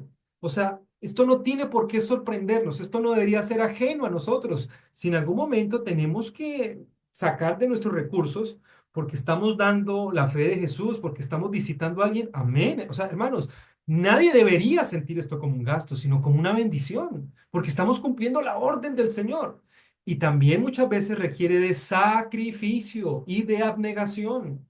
¿Cuántas veces las personas dicen, mire, yo la única hora que puedo recibirlo para que estudiemos la Biblia es a las 5 de la mañana? No sé si a alguien alguna le ha pasado eso. A las 5 de la mañana con gusto lo espero y estudiamos la Biblia porque no puedo más. Pues requiere de nosotros el sacrificio de madrugar, de levantarnos, de ir, de cumplir la gran comisión, de enseñar. Yo recuerdo mucho un hermano en Bogotá, que él trabajaba, él era eh, técnico de reparación de lavadoras, de neveras, pero él no era que tuviera así un local y le trajeran cosas viejas, no, sino que él le llegaba a la fábrica de ASEP. No es una fábrica, pero sí hay una bodega de la marca ASEP en Bogotá y las lavadoras y las neveras que por garantía se dañaban, él las reparaba. Bueno, ese era su trabajo. Y él llegaba todos los días a las 5 de la tarde. Y más de una vez lo vi. Este servidor fue testigo. Llegaba a las 5 de la tarde. Llegaba el Transmilenio, era en Bogotá. Llegaba a la casa y la señora, la esposa no trabajaba, le daba la cena, una colada con mogolla. Comía rápido y todas las noches él se cambiaba y se iban a un grupo pequeño, se iban a dar estudios bíblicos, él y la esposa. Eso era impresionante, o sea, era de admirar. Él tenía su trabajo, él ya tenía algo en el cual sostener su familia, pero no por eso encontró él una excusa para no compartir su fe. Y todos los días, en vez de estar descansando, porque es un trabajo fuerte, en vez de llegar a su casa, quitarse los zapatos y recostarse, él dedicaba 1 hora, 2 horas, porque tenía un estudio bíblico, porque iba para un grupo pequeño, porque iba, y era un hermano anciano, o sea, era un apóstol Pablo. Él no vivía del ministerio, era como el apóstol Pablo. El apóstol Pablo no vivió del ministerio, él tuvo su trabajo y todas las ofrendas que a él le daban nunca tomó un solo peso, ni los diezmos, nunca. El apóstol Pablo nunca tomó de allí, sino que su sustento era su trabajo personal. Eso es lo que podemos llamar como un ministerio independiente. Un ministerio independiente no vive del diezmo ni de la ofrenda, vive desde su trabajo cotidiano y además de eso le suma a su trabajo la predicación del evangelio. Bueno. La Gran Comisión también tiene otro verbo, bautizar. Hermanos, ese es el objetivo. Uno conoce muchas personas misioneras, pero que no bautizan. No, hermanos, es dejar el asunto incompleto, inconcluso. No, no solamente es compartir un conocimiento, no solamente es compartir una fe, es ganar un alma para el reino de los cielos. Yo no sé si ustedes han percibido cómo la gente que hace el mal lo hace o invita a hacer el mal abiertamente. Venga, vamos a tomar. Camine, vamos a bailar. O sea, la invitación es clara, ¿no? La invitación la hacen de frente. Pero uno muchas veces ve que los cristianos, cuando vamos a invitar, lo hacemos entre los dientes, como que nos da pena. Bautícese, ¿sí? ¿Le gustaría bautizarse? Y como que sentimos miedo, pero ¿por qué sentimos miedo? ¿Por qué el mal no siente vergüenza para invitar al mal? ¿Y por qué nosotros sí sentimos vergüenza para invitar al bien? ¿Por qué nos da pena decirle a las personas si se quiere bautizar? ¿Por qué cuando estamos dando la fe de Jesús creemos que la persona nos tiene que decir, hoy me levanté y me quiero bautizar? Eso nunca va a pasar, eso no pasa. Yo no he conocido al primero que diga, no, es que me levanté con unas ganas de bautizarme hoy. Y si pasa una vez, no pasa 2 veces. No, nosotros tenemos que ayudarles a tomar la decisión. El estudio bíblico es buscar y concretar y decir, bueno, hemos estudiado ya la fe de Jesús, vamos por la lección 10. ¿Qué ha pensado del bautismo? ¿Cuándo será su bautismo? Porque ese es el objetivo. Si bautizar no fuera el objetivo, no aparecería en la Gran Comisión. Pero como aparece en la Gran Comisión, el Señor nos está mostrando que al ir y al hacer es para cumplir algo, bautizarlos. No podemos dejar a las personas solo con las buenas intenciones. No, tenemos que llevarlos a la acción. Porque decía un predicador que ya murió, Billy Graham, no era adventista, él era un tremendo predicador bautista que llenaba estadios en los Estados Unidos. Bueno, Billy Graham decía, el infierno estará lleno de personas con buenas intenciones. Y sí, tiene razón. Mucha gente se va a perder con buenas intenciones, pero nunca lo llevaron a la práctica. Entonces, el instructor bíblico entiende, ustedes y yo entendemos que el objetivo es bautizarlos, llevarlos a los pies de Jesús, hacer todo lo posible para que las personas tomen decisiones para la vida eterna. Y la Gran Comisión también termina con otro verbo, enseñar, y después del bautismo. O sea, primero el Señor dice, vayan, hagan, bauticen y enseñen. Después del bautismo se requiere un proceso de discipulado. Tenemos que enseñar a las personas que ya están convertidas a que maduren. Y nunca olvidemos esto, apreciados hermanos. Una cosa es la conversión y otra cosa es la madurez. Eso no es lo mismo. La madurez es un proceso que toma tiempo. La conversión es en un instante.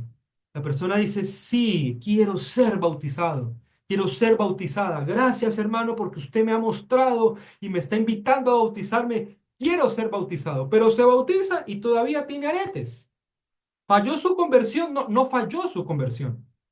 lo hizo sinceramente, todavía escucha música del mundo, todavía no guarda bien el sábado. Y muchos decimos, no se bautizó bien. No, no, se bautizó bien. Está convertida o está convertido. Solo que empieza el proceso de la madurez. Y el problema que nosotros tenemos es que queremos ver a las personas convertidas maduras. Y eso es imposible. Yo no puedo pedirle a un niño que se comporte como adulto porque es niño. Yo no puedo pedirle a una persona que está asistiendo, que está recién bautizada, que sea vegetariano, que no vea televisión, que no vea series de Netflix. Yo no puedo pedirle eso. Está en un proceso de conversión. Y en el proceso de llegar a la madurez requiere tiempo. Por lo tanto, cuando el Señor, es que es interesante, la Gran Comisión nos dice que la enseñanza, el discipulado, es después de bautizar. Porque uno de los grandes problemas que tenemos como instructores bíblicos en nuestra iglesia es que se bautiza al creyente y consideramos que terminó nuestra labor. No, falta enseñarlos, falta discipularlos. Están convertidos, pero les hace falta el proceso de madurez. Muy bien, vamos a avanzar. ¿Qué es entonces un estudio bíblico? Tenemos tres declaraciones de grandes predicadores. Tim Keller, él no es adventista, al igual que la otra cita, Billy Graham. Pero mire lo bonito como ellos definen lo que es un estudio bíblico. Dice así. Tim Keller dice, el evangelio no es un secreto para ser guardado solo en la iglesia. Es un mensaje de esperanza para cada familia. Cuando vamos a la casa de alguien que aún no ha experimentado el amor de Cristo y estudiamos juntos la Biblia, abrimos la puerta a un encuentro transformador. Qué privilegio, hermanos, dar estudios bíblicos. Es una bendición. ¿Qué empresa en este mundo puede lograr ese objetivo? Ninguna. Transformar la mente, lograr un cambio de vida. Nosotros no visitamos a las personas para que cambien de religión. Los visitamos es para que cambien de vida.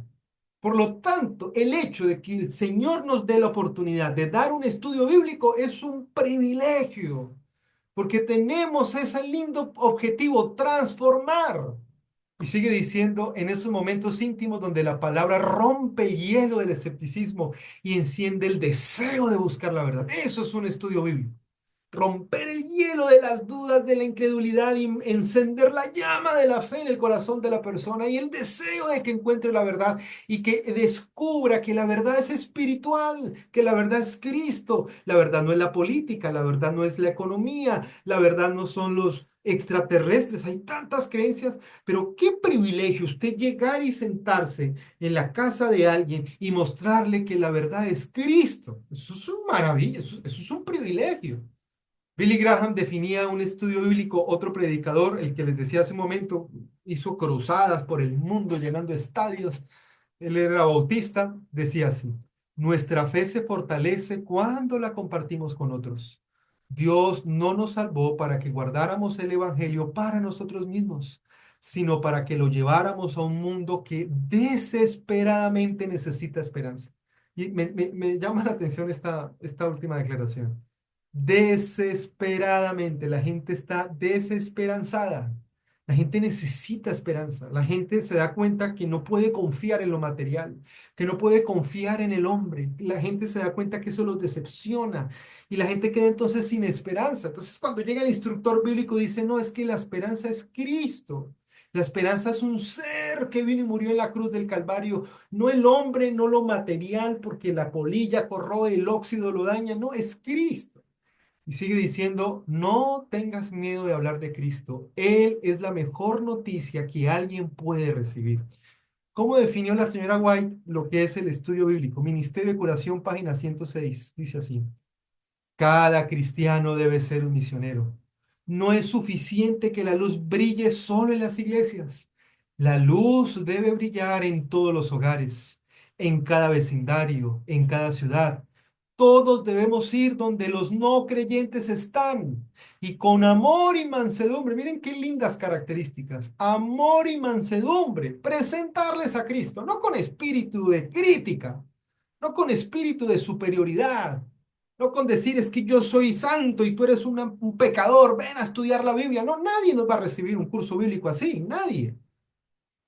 Usted de pronto ve que alguien se está comiendo cerdo y usted llega y dice, eso no se puede comer, pecador. Está comiendo un cadáver. ¿Quién nos va a recibir un curso bíblico así? Nadie, ¿no? Es con espíritu de amor y mansedumbre.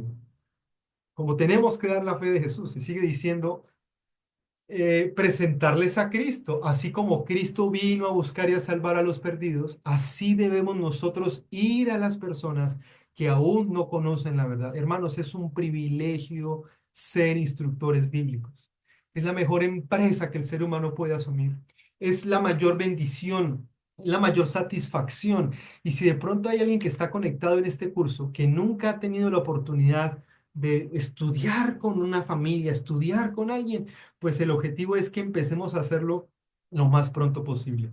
Características del instructor bíblico. Vamos a mirar rápidamente lo que dice el apóstol Pablo.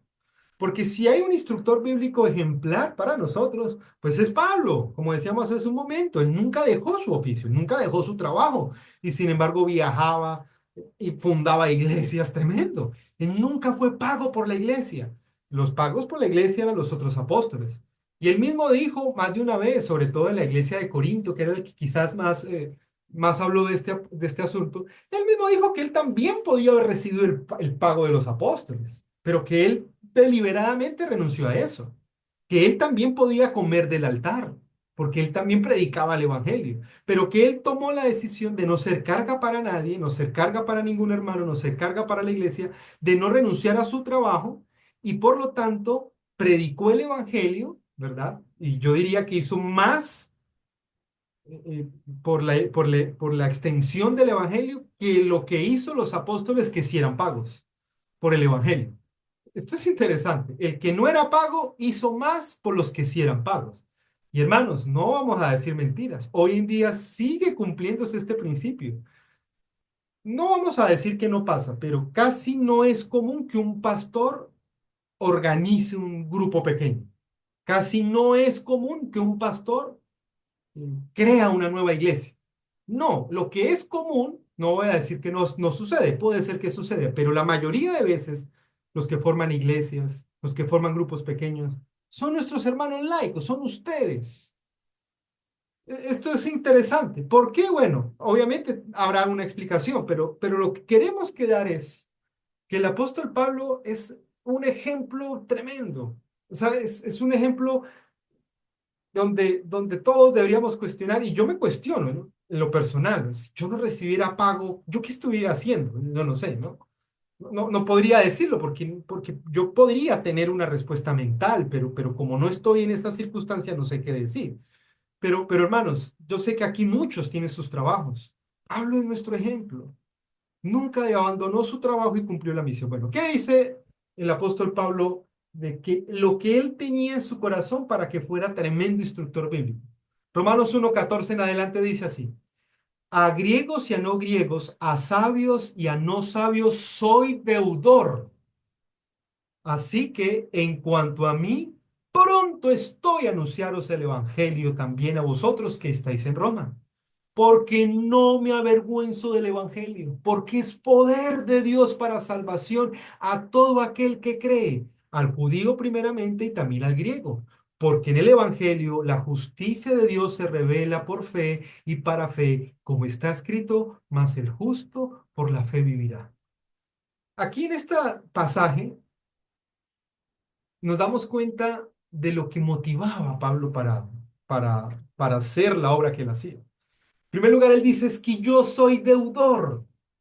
O sea, ¿qué debe tener? ¿Qué debemos tener nosotros como instructores bíblicos?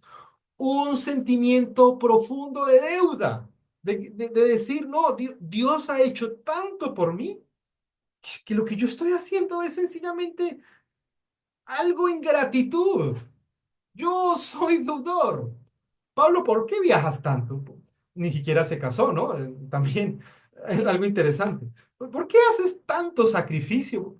Si nadie te está pagando. No, es que no importa, yo soy deudor. Yo siento que tengo deuda. Yo tengo un profundo sentimiento de gratitud a Dios por la obra que Él ha hecho en mi vida. Y por lo tanto siente que no tiene cómo pagar. Y su manera para retribuirlo es anunciar el Evangelio. Por lo tanto, apreciados hermanos, uno de los grandes desafíos de los creyentes modernos es que quizás sentimos que el que tiene deuda con nosotros es Dios. Dios tiene que pagarme a mí. No, nosotros somos los que estamos, no tenemos cómo pagar. ¿Qué ha hecho Dios por tu vida? ¿Qué ha hecho Dios por tus hijos? ¿Qué ha hecho Dios por traerte al Evangelio? Yo creo que si uno analiza eso, uno dice, no, es que soy deudor. Señor, yo trato de, esto es una deuda impagable, ¿no? Lo que Cristo hizo por nosotros, nosotros no lo podemos pagar. Por eso es que es un regalo, porque no tenemos la manera para pagarla.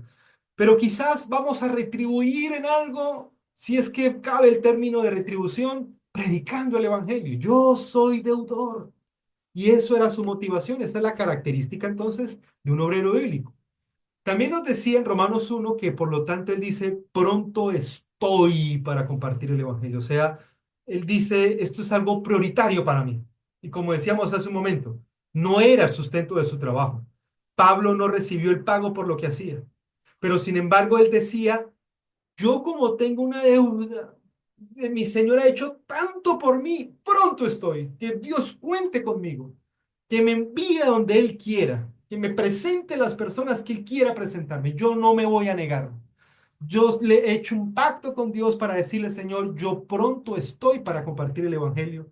Y algo también interesante, yo no me avergüenzo. Miren, el apóstol Pablo tenía, o los cristianos del siglo primero tenían de qué avergonzarse. Él dice en Corintios que el mensaje de la cruz es locura, porque es como si nosotros dijéramos, ¿cómo le parece que el líder de mi fe murió en la silla eléctrica como un vil malhechor en la cárcel? La gente va a decir, no, pues si ese es un líder, pues no me lo presente. Yo no puedo concebir que un líder muera preso con una cadena, o con una silla eléctrica o con una inyección letal. Era complejo. O sea, hoy en día el tema de la cruz no genera en nosotros ninguna reacción, porque el mundo occidental es un mundo cristianizado. Pero en el siglo primero, enseñar que Cristo muere en la cruz sinónimo de malhechor, sinónimo de vergüenza, y que después resucitó, era muy complejo. O sea, nosotros hoy en día tenemos una ventaja muy grande. Hoy en día nadie se avergüenza de Jesús, ¿no? No, porque tenemos la mentalidad occidental. Pero sin embargo, muchas veces uno encuentra que sí nos da pena. Ay, no, yo en el trabajo no he dicho que soy cristiano, no, qué vergüenza. Más o menos los que yo les tengo confianza, mis vecinos, algo les he dicho, pero no, a mí me da pena que piensen que yo soy cristiano. No, apreciados hermanos, no me avergüenzo del Evangelio. Hay una convicción profunda de que su mensaje es poder de Dios. El apóstol Pablo estaba tan convencido de que su mensaje era tan poderoso que no había cabida entonces para la vergüenza. ¿Qué dicen las características de un instructor bíblico según la señora White? Bueno, nos hizo falta ahí las citas de la fuente, el libro, pero ¿de dónde sacamos estas citas? Pero las vamos a leer.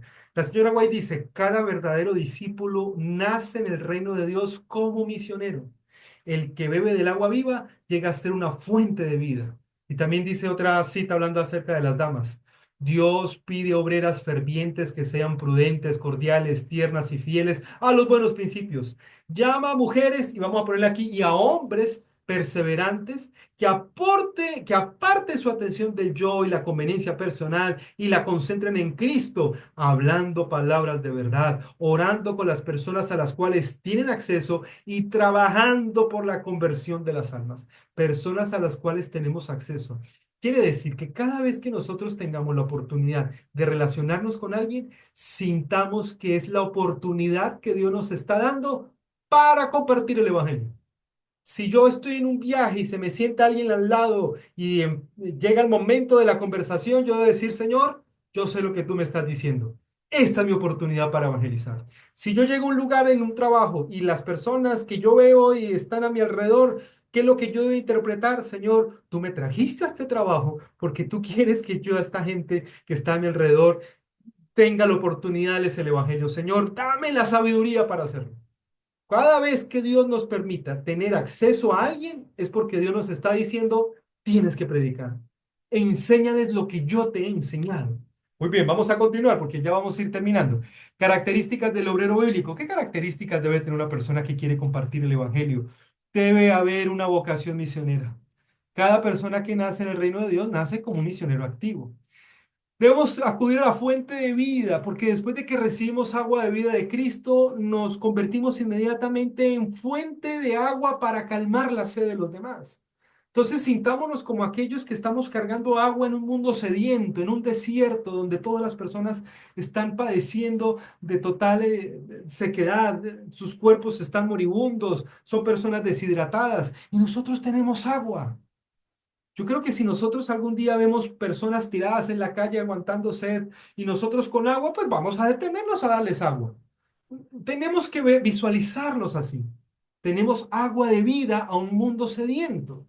Y cuando ustedes y yo percibimos las cosas de esa manera, naturalmente somos obreros bíblicos, empezamos a ser efectivos. El obrero bíblico también debe desarrollar cualidades personales que demuestren fervor, prudencia, cordialidad, apreciados hermanos. Y más adelante lo vamos a ver en el curso cuando hablemos de cómo ganar la confianza cuando estamos dando la fe de Jesús. Tenemos que ser personas alegres, tenemos que ser personas amables. Primero, porque somos creyentes en Cristo y Cristo nos transforma. Y segundo, porque es necesario tener don de gentes para compartir el mensaje. Nadie va a recibir en su casa una persona gruñona, nadie va a recibir en su casa una persona amargada. Por lo tanto, al darnos cuenta de que Dios nos llama a que discipulemos, a que bauticemos, pues necesariamente Dios debe transformar nuestras vidas para desarrollar prudencia, cordialidad, ternura y fidelidad en la instrucción, en la interacción que tengamos con los demás. Y otra característica del obrero bíblico es que, perdón, se enfoca en Cristo. Cada vez que tiene la oportunidad de hablar con alguien y ve la ocasión, exalta a Jesús, exalta lo que Cristo ha hecho por él o por ella. Muestra un amor genuino hacia el Salvador. Y cuando ustedes y yo amamos sinceramente al Señor, la gente va a decir, ay, yo quiero de esa fe que usted tiene. Enséñeme, porque yo quiero de eso. La gente no está tanto interesada en que nos hagamos a su lado para decirles qué comer, qué no comer. Eso hace parte del mensaje, pero eso viene más adelante. La gente no está interesada para que ustedes y yo nos hagamos al lado para decirles qué vestirse y cómo vestirse. No. La gente quiere ver personas gozosas, con paz, con esperanza, que aman al Señor. Y ahí es cuando la gente dice, yo quiero también de esa fe. Yo quiero también que tú me des de ese Cristo que tú constantemente mencionas. Y cuando les damos de esa agua de vida, después les decimos qué comer, qué no comer, cómo vestirse, pero eso viene después. Muy bien, vamos a avanzar y con esto terminamos. Estrategias para conseguir interesados. Apreciados hermanos, ahora viene el momento para que llevemos a la práctica, teniendo en cuenta que Dios nos ha llamado a ser obreros bíblicos. ¿Qué debemos hacer para que podamos dar la fe de Jesús? Para empezar a compartir estos cursos bíblicos. Ahorita, la última parte, vamos a repasar rápidamente las primeras lecciones para saber cuáles son las respuestas, porque el obrero bíblico debe tener una fe de Jesús ya desarrollada. Nosotros debemos tener una fe de Jesús en donde hemos puesto las respuestas para que cuando vayamos a instruir ya sepamos cuál es la respuesta, ¿verdad? Pero entonces, ¿qué estrategias llevar para que de un momento a otro nos toque decir, uy, Señor, gracias, me has presentado tanta gente que es un privilegio para mí ir a sus casas y enseñar la fe de Jesús? Bueno, estrategia número 1. Hagamos un listado de personas que queramos ver en el cielo y oremos todos los días por esas personas. Tarde o temprano, Dios nos dará la oportunidad de estudiar la Biblia con ellos. Tarde o temprano, en algún momento Dios dará la ocasión.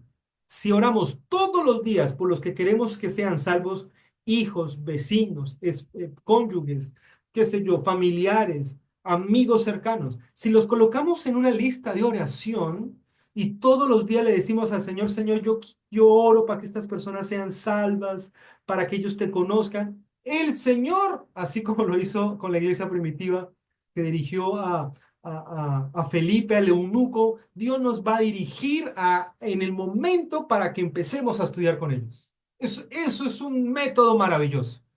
Es más, ni siquiera tenemos que ir muchas veces a buscar a la brava la forma para que nos reciban la Biblia, no. Hemos orado tanto, hemos pedido tanto por esas personas, que Dios nos dará la ocasión precisa, las cosas se darán y tendremos la oportunidad de estudiar la Biblia con esas personas que amamos y que queremos que estén en el cielo. Así que una estrategia para conseguir personas para estudiar la fe de Jesús es esto. Hagamos un listado de personas que queramos que vayan al cielo con nosotros y oremos por ellos todos los días y Dios nos dará la oportunidad para que estudiemos la Biblia con ellos. Número 2. Tenemos que orar fervientemente a Dios para que nos conduzca a los que anhelan estudiar la Biblia. Personas que no conocemos, personas que seguramente ni sabemos quiénes son. Pero si ustedes y yo todos los días en oración ferviente le decimos al Señor, Señor, yo quiero ser un instructor bíblico, yo quiero empezar a dar testimonio de mi fe, yo quiero empezar a estudiar la Biblia con alguien, Señor, muéstrame quién. Y yo les digo una cosa, tengamos cuidado con esa oración, porque Dios la va a contestar inmediatamente. Nos vamos a dar cuenta de la forma sorprendente como el Señor nos empieza a guiar a personas que nunca antes sabíamos quiénes eran, que quizás los veíamos de lejos, pero Dios empieza a acomodar las cosas y nos damos cuenta que esas personas estaban anhelando estudiar la Biblia, estaban sedientas. Es que, hermanos, a nuestro alrededor hay mucha gente sedienta. Entonces, ¿por qué no las encontramos? Porque tenemos que orar. Si ustedes y yo le decimos al Señor, Señor, guíame hacia una persona que quiera recibir este mensaje, Dios nos va a conducir. Y cuando menos nos demos cuenta, vamos a tener 3, 4 personas interesadas. Vamos a decir, Señor, increíble, de verdad. La persona que menos pensé, resulta que está interesada. Y nos encontramos en poco tiempo dando esta fe de Jesús. Número 3, tenemos que saludar amablemente a los amigos que asisten a nuestra iglesia. Miren, nosotros muchas veces nos enfocamos en trabajar a los vecinos, los que nunca han ido a la iglesia, y descuidamos ese grupo de personas que uno no sabe por qué llegan a la iglesia, pero llegan. Y nunca nos interesamos en ellos, si acaso medio los saludamos, como no los conocemos, los ignoramos y perdemos preciosas oportunidades para estudiar la Biblia con personas que van a la iglesia y que nadie se acerca a preguntarles quiénes son. Así que una tercera estrategia para empezar a ser instructores bíblicos es, cuando yo vaya a la iglesia, voy a estar pendiente qué amigo, qué visita llegó y voy a acercarme a ellos, voy a ser amable con ellos, voy a invitarlos a almorzar si se puede y voy a preguntarles y decirles, ¿ustedes conocen algo de la iglesia adventista? Algunos van a decir, sí, de pronto yo fui adventista de niño y me salí y quiero volver. O sí, hace años fui a una iglesia adventista y me gustó tanto. Entonces, uno se va a dar cuenta cómo dentro de la iglesia hay gente que quiere estudiar la Biblia, sin necesidad de ir a otro lugar, dentro de la iglesia un sábado. Entonces, no olvidemos este grupo de personas que casi siempre las tenemos en todas las iglesias, casi siempre las tenemos todos los sábados. Acerquémonos a ellos y nos vamos a dar cuenta que tenemos una linda oportunidad para reforzar o para iniciar la fe de Jesús con ellos.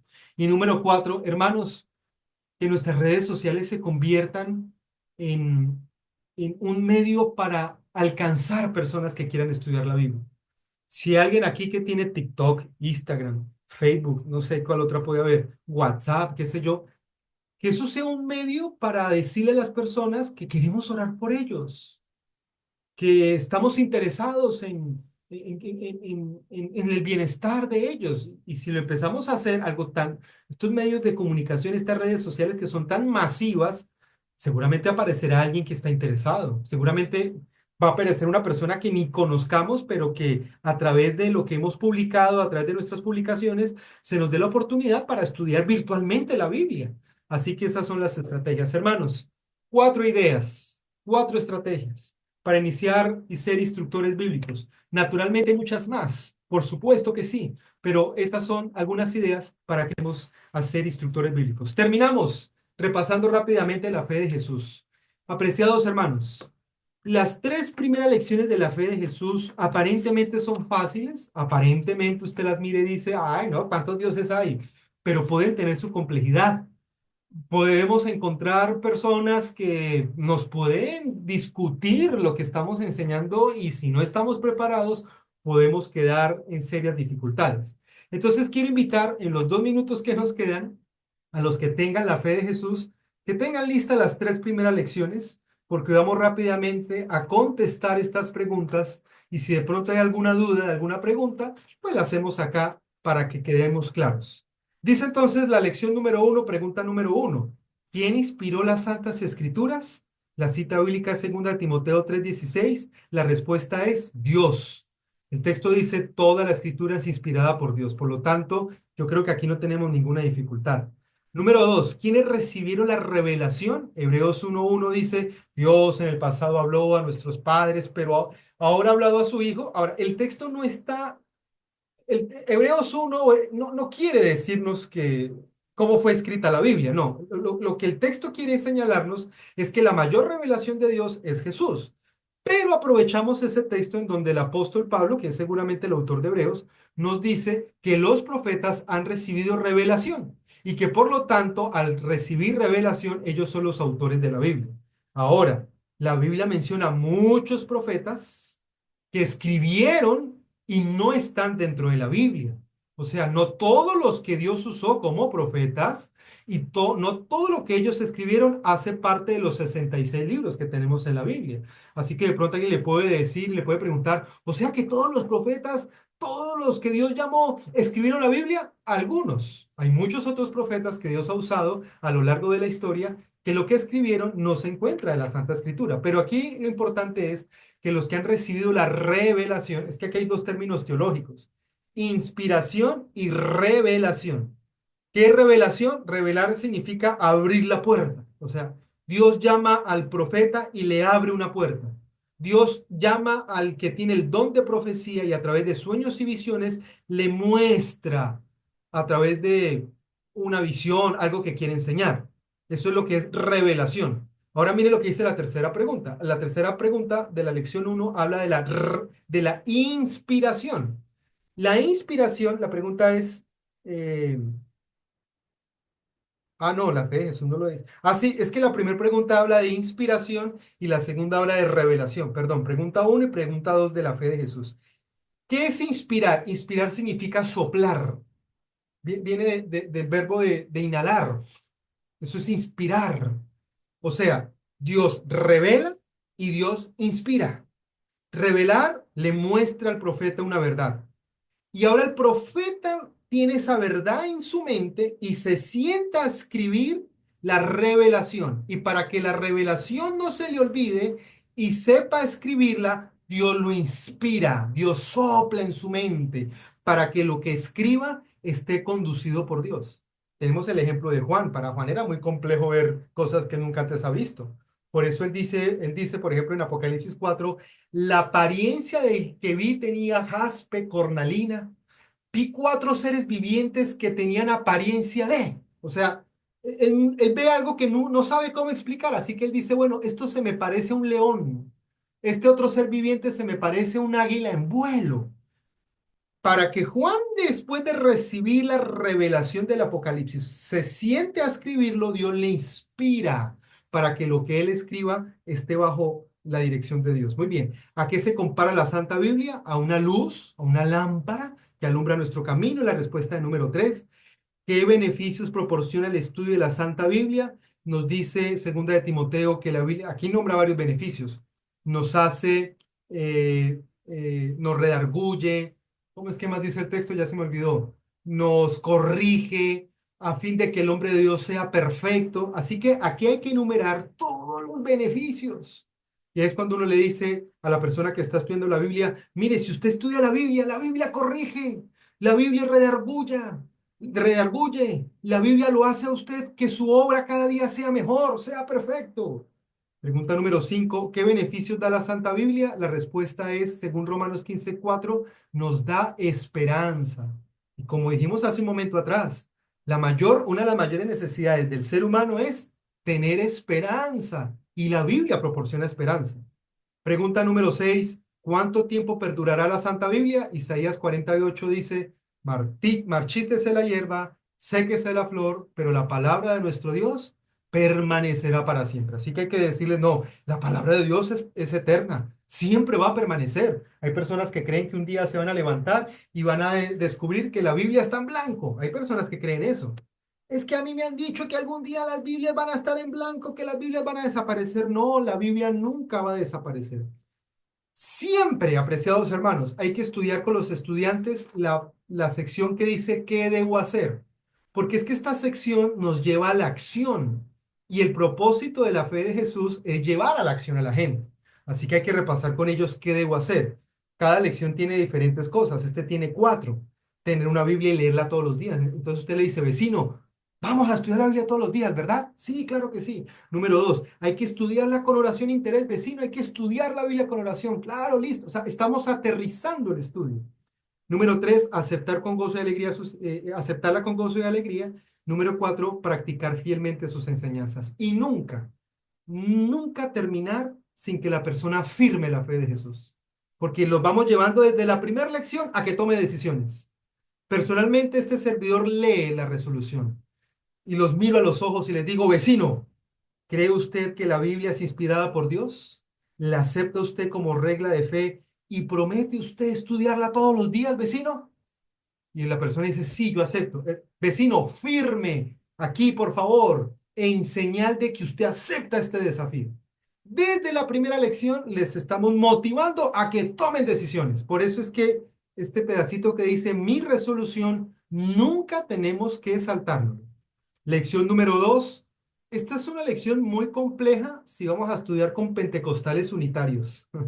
O sea, si llegamos a un pentecostal o alguien que fue pentecostal y cree que Dios es solo uno y que el Hijo, o los testigos de Jehová, el Hijo lo creó el Padre y el Espíritu Santo es sencillamente una energía que mueve a los creyentes, vamos a tener un curso número 2 muy complejo, muy enredado y hasta puede ser que salgamos confundidos si no vamos bien preparados. La mayoría de los estudiantes de la fe de Jesús, por lo general, son personas católicas que creen en la Trinidad, en la deidad, por lo tanto no va a haber mucha complicación. Pero preparémonos, porque puede ser que en algún momento nos salga algún unitario, algún pentecostal. Bueno, ¿cuántos dioses hay? La respuesta es uno. La deidad es un misterio. Un solo Dios que se manifiesta en 3 personas distintas. Eso es Dios. Eso es la esencia de lo que es Dios. No es fácil para nuestra mente aceptarlo, pero es lo que la Biblia enseña y lo aceptamos por fe. ¿Cuál es la naturaleza de Dios? Jesús le dice a la mujer samaritana, Dios es espíritu. Así que la respuesta es que Dios es espiritual. ¿Por qué razón? Porque es que ¿quién puede aceptar fácilmente que Dios es 3 y es uno a la vez? No, eso no se puede aceptar.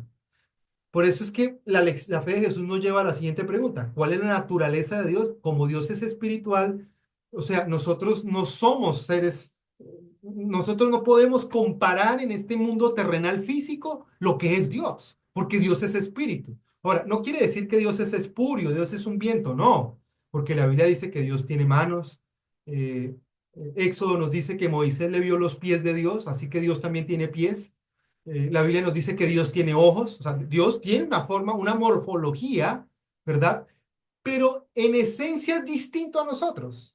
Por eso es que la segunda pregunta, ¿cuál es la naturaleza de Dios? Es espíritu para decirle a la persona, mire vecino, es que como Dios difiere de nosotros, Dios puede ser 3 y uno a la vez. Nosotros no. Yo soy una sola persona y ya. Pero como nosotros somos carnales, pues estamos limitados. Pero Dios que es espiritual, Dios que es espíritu, pues son 3 personas y uno. ¿Cuáles son las, pregunta número 3, ¿cuáles son las 3 personas de la Trinidad? Dios Padre, Dios Hijo y Dios Espíritu Santo, es la respuesta. Pregunta número 4, ¿cuál es el carácter de Dios? Primera de Juan 4:8 dice, el que no ama no ha conocido a Dios porque Dios es amor. Entonces, después de mirar la complejidad de la Trinidad, la fe de Jesús nos lleva ahora a un punto más fácil de explicar. Dios es amor. Por lo tanto, a pesar de que esto pueda generar desafíos a nuestra mente y a nuestra lógica, lo importante finalmente es que Dios nos ama. Y ahí es entonces como la fe de Jesús nos lleva de un terreno complejo a un terreno más fácil. Número 5, ¿cómo nos considera Dios? Como nuestros hijos, es la respuesta. Y si la persona tiene hijos, vecino, vecina, ¿usted ama a sus hijos? ¿Usted se interesa por ellos? Claro, sí, yo amo a mis hijos. Pues Dios lo mira a usted con ese mismo interés, así como usted mira a sus hijos. Dios lo ama a usted. Así que después de mirar la complejidad de la deidad, la Trinidad, la fe de Jesús, la lección número 2, nos lleva a lo bonito de sentirnos que somos amados por Dios, que Dios nos ama. Pregunta número 6, ¿se preocupa Dios por nuestros problemas? Claro, nos lleva al Salmo 40, donde David dice que estuvo en el lodo cenagoso, pero que Dios lo sacó de allí, puso sus pies sobre tierra firme. O sea, es un lenguaje poético para mostrarnos de que Dios se preocupa y nos libra de nuestros problemas. Así que no permitamos que la fe de Jesús, la lección número 2, se enfrasque en la Trinidad, en la deidad, porque pierde su esencia. La lección número 2 nos quiere enseñar, o el propósito es mostrarle al estudiante que tenemos un Dios de amor, que no es un Dios severo, que no es un Dios castigador, sino que es un Dios misericordioso, es un Dios amante, que nos ama y se preocupa por nosotros. Lección número 3 es una lección sencilla, que tanto católicos, pentecostales, no sé, todos estamos de acuerdo en la importancia de la oración. Así que esta no genera mucha complejidad. ¿Cómo nos comunicamos con Dios? Daniel dice que él oró después de que ve las visiones, así que la respuesta es la oración. Pregunta número 2, ¿qué es la oración? La fe de Jesús nos lleva al momento cuando Ana cierra sus ojos, mueve su boca, tanto que el sumo sacerdote Elí piensa que está borracha, porque dice, ¿cómo esta mujer está hablando sola con los ojos cerrados? Y la Biblia dice que nadie escuchaba su voz, sino que solamente movía su boca. Entonces, esta pregunta lo que nos quiere mostrar es que la oración es una comunicación interna profunda con Dios, que no es necesario que nadie escuche, que sale de nuestro corazón, que algunos quizás pueden mover la boca, no se le escucha la voz, como el caso de Ana, pero que Ana lo que está haciendo es una comunión tan íntima con Dios que está cerrando sus ojos, y si no estoy mal, creo que el texto también dice que está llorando por su infertilidad. Pregunta número 3, ¿cuánto poder tiene la oración sincera? La respuesta es mucho poder. Santiago 5:16 dice, la oración eficaz del justo puede mucho. Ahí es cuando uno invita al estudiante y le dice, es que la oración es un privilegio, vecino. La oración es el método que Dios diseñó para intervenir en este mundo terrenal. Dios no interviene en este mundo terrenal sin que nosotros se lo pidamos en la oración, porque Dios respeta tanto nuestra libertad que Él no ingresa a nuestra existencia, que Él no interviene en nuestra vida si no se lo pedimos. Y la manera para que Dios intervenga en este mundo físico, en este mundo material, y Él pueda influir sobre nosotros y pueda obrar en nosotros, es a través de la oración. La oración es la puerta que se abre para que Dios intervenga en nuestra existencia. Por eso es que la oración puede mucho. San Juan 14:13 nos dice, ¿en nombre de quién debemos orar? Jesús dice, todo lo que pidan, pídalo en mi nombre para que yo sea glorificado. Por eso aquí es importante señalarle a nuestro estudiante que nuestra oración, más que terminar en el nombre de Jesús, es que nuestra oración nosotros la presentamos en el nombre de Jesús porque Jesús es nuestra garantía de que se escuche. Esto tiene un término, es nuestro codeudor. Nosotros somos imperfectos. Nosotros somos pecadores. Y lo más seguro es que por nosotros mismos Dios no nos va a escuchar. Porque así te laves con lejía, la mancha de tu pecado permanecerá, ¿no? Dice la Biblia. No sabemos pedir, pero gracias a Cristo, Cristo purifica nuestra oración y la presenta pura delante del santuario celestial. Eso es muy bonito. Así que desde ya le vamos enseñando al creyente cuánto dependemos de Jesús para nuestra vida espiritual. ¿Contesta Dios nuestras oraciones? Claro, Jesús dice, el que busca, encuentra. El que llama, se le abrirá. O sea, Dios se ha comprometido a contestar, pero nosotros tenemos que orar. La pregunta número 6 es muy sencilla. ¿Qué es la fe? La fe es sencillamente tener convicción de lo que no vemos y no tenemos, pero estamos seguros de que así va a ser. ¿Por qué? Porque hemos confiado en Dios. Por lo tanto, la fe es creer que vamos a recibir la bendición, es tener la certeza de que Dios existe, es tener la certeza de que Él guía nuestra vida. Y aunque yo no puedo ver a Dios, aunque yo no pueda decir que mi oración realmente ascendió al cielo, yo tengo y ejercito la fe de que así va a ser. Y es interesante hermanos, que la fe es la manera como cabe la fe de Jesús. O sea, el curso bíblico está acompañado desde un principio en la fe. Fe en la Biblia, fe en lo que le estamos enseñando. Por eso es que este curso nos muestra que desde las primeras lecciones el alumno debe aprender a desarrollar fe, porque seguramente va a escuchar de que la Biblia no es confiable, de que la iglesia adventista es una secta, de que esa iglesia son de locos que no comen cerdo. ¿Me hago entender? O sea, hay muchos prejuicios. Entonces, cuando lleguemos a la lección 3, aprovechamos para decirle al creyente o al estudiante vecino, es que uno debe tener fe en Dios, usted tiene que creer en lo que la Biblia dice. Y aunque muchas personas no crean en la Biblia, crean lo que la Biblia enseña. Y si en algún momento la Biblia nos dice que hay que guardar el sábado, vamos a guardar el sábado. Tenemos que desarrollar en el estudiante esa misma fe que nosotros tenemos en la palabra de Dios. Por eso es que es importante la lección número 3. Y la lección número 3 termina con algo muy bonito. ¿Cómo se desarrolla la fe?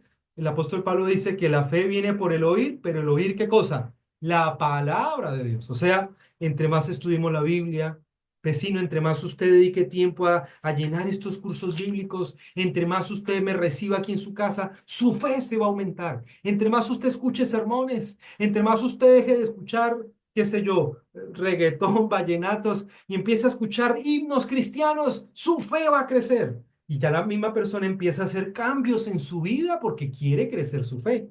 Y es entonces así como se desarrolla las 3 primeras lecciones de la fe de Jesús. Apreciados hermanos, no olvidemos cargar siempre una fe de Jesús llena con nuestras respuestas, para que si en algún momento de pronto no sepamos cuál es la respuesta, miremos nuestra fe de Jesús y digamos, aquí la respuesta es tal, apreciado vecino, apreciado amigo, apreciado familiar, para que así todos puedan tener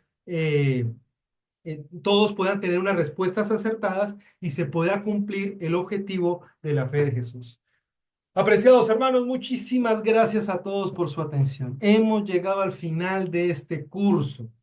Próxima oportunidad donde nos vamos a reunir, domingo 16 de marzo. ¿Por qué lo hacemos cada 15 días? Porque sabemos que el domingo para muchos es el día de la familia, o es el día en donde, qué sé yo, donde tienen que sacar la cosecha, hay tantas actividades que por eso lo hacemos cada 15 días, para que cada uno pueda acomodar su tiempo y saber que cada 15 días nos vamos a reunir. Muchas gracias, apreciados hermanos. Dios los bendiga a ustedes por el tiempo que nos han permitido compartirles. Vamos entonces a hacer una oración y quedamos entonces despedidos para que cada uno pueda realizar las actividades que tiene en este día. Vamos a orar. Vamos a pedir el favor. Yo veo al hermano Mauricio Parra. Hermano Mauricio, lo veo ahí con la cámara prendida. ¿Nos dirige en oración para terminar, hermano Mauricio, por favor? Vamos a ver si... ¿quién más tiene la cámara? Bueno, a ver, veo también... La hermana Marta, Martica, la veo aquí con su cámara encendida. ¿Nos dirige en oración para terminar, Martica, por favor? Oremos. Amantísimo Padre que estás en el cielo y con nosotros, Señor, por medio de tu Santo Espíritu. Gracias te damos por esta oportunidad que nos concede, Señor, de capacitarnos para esta ciencia tan importante como es la ganancia de almas.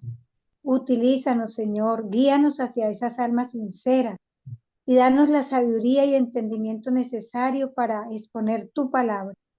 Acompáñanos en este día, bendice al pastor y su familia y dale cada día más sabiduría. Lo pedimos y lo agradecemos en el poderoso y santo nombre del Señor Jesús. Amén. Amén. Muchísimas gracias, hermana Marta. Hermanos, muchas gracias a los que tienen la cámara prendida, al hermano Dimax Ramírez, Sandrita, Dios la bendiga, hermano Mauricio, ¿quién más veo ahí? Hermano John Murillo, desde Fresno. Dios los bendiga, apreciados hermanos, y a todos los demás que están conectados. Nos vemos, Dios mediante, dentro de 15 días. Esta grabación voy a suspender.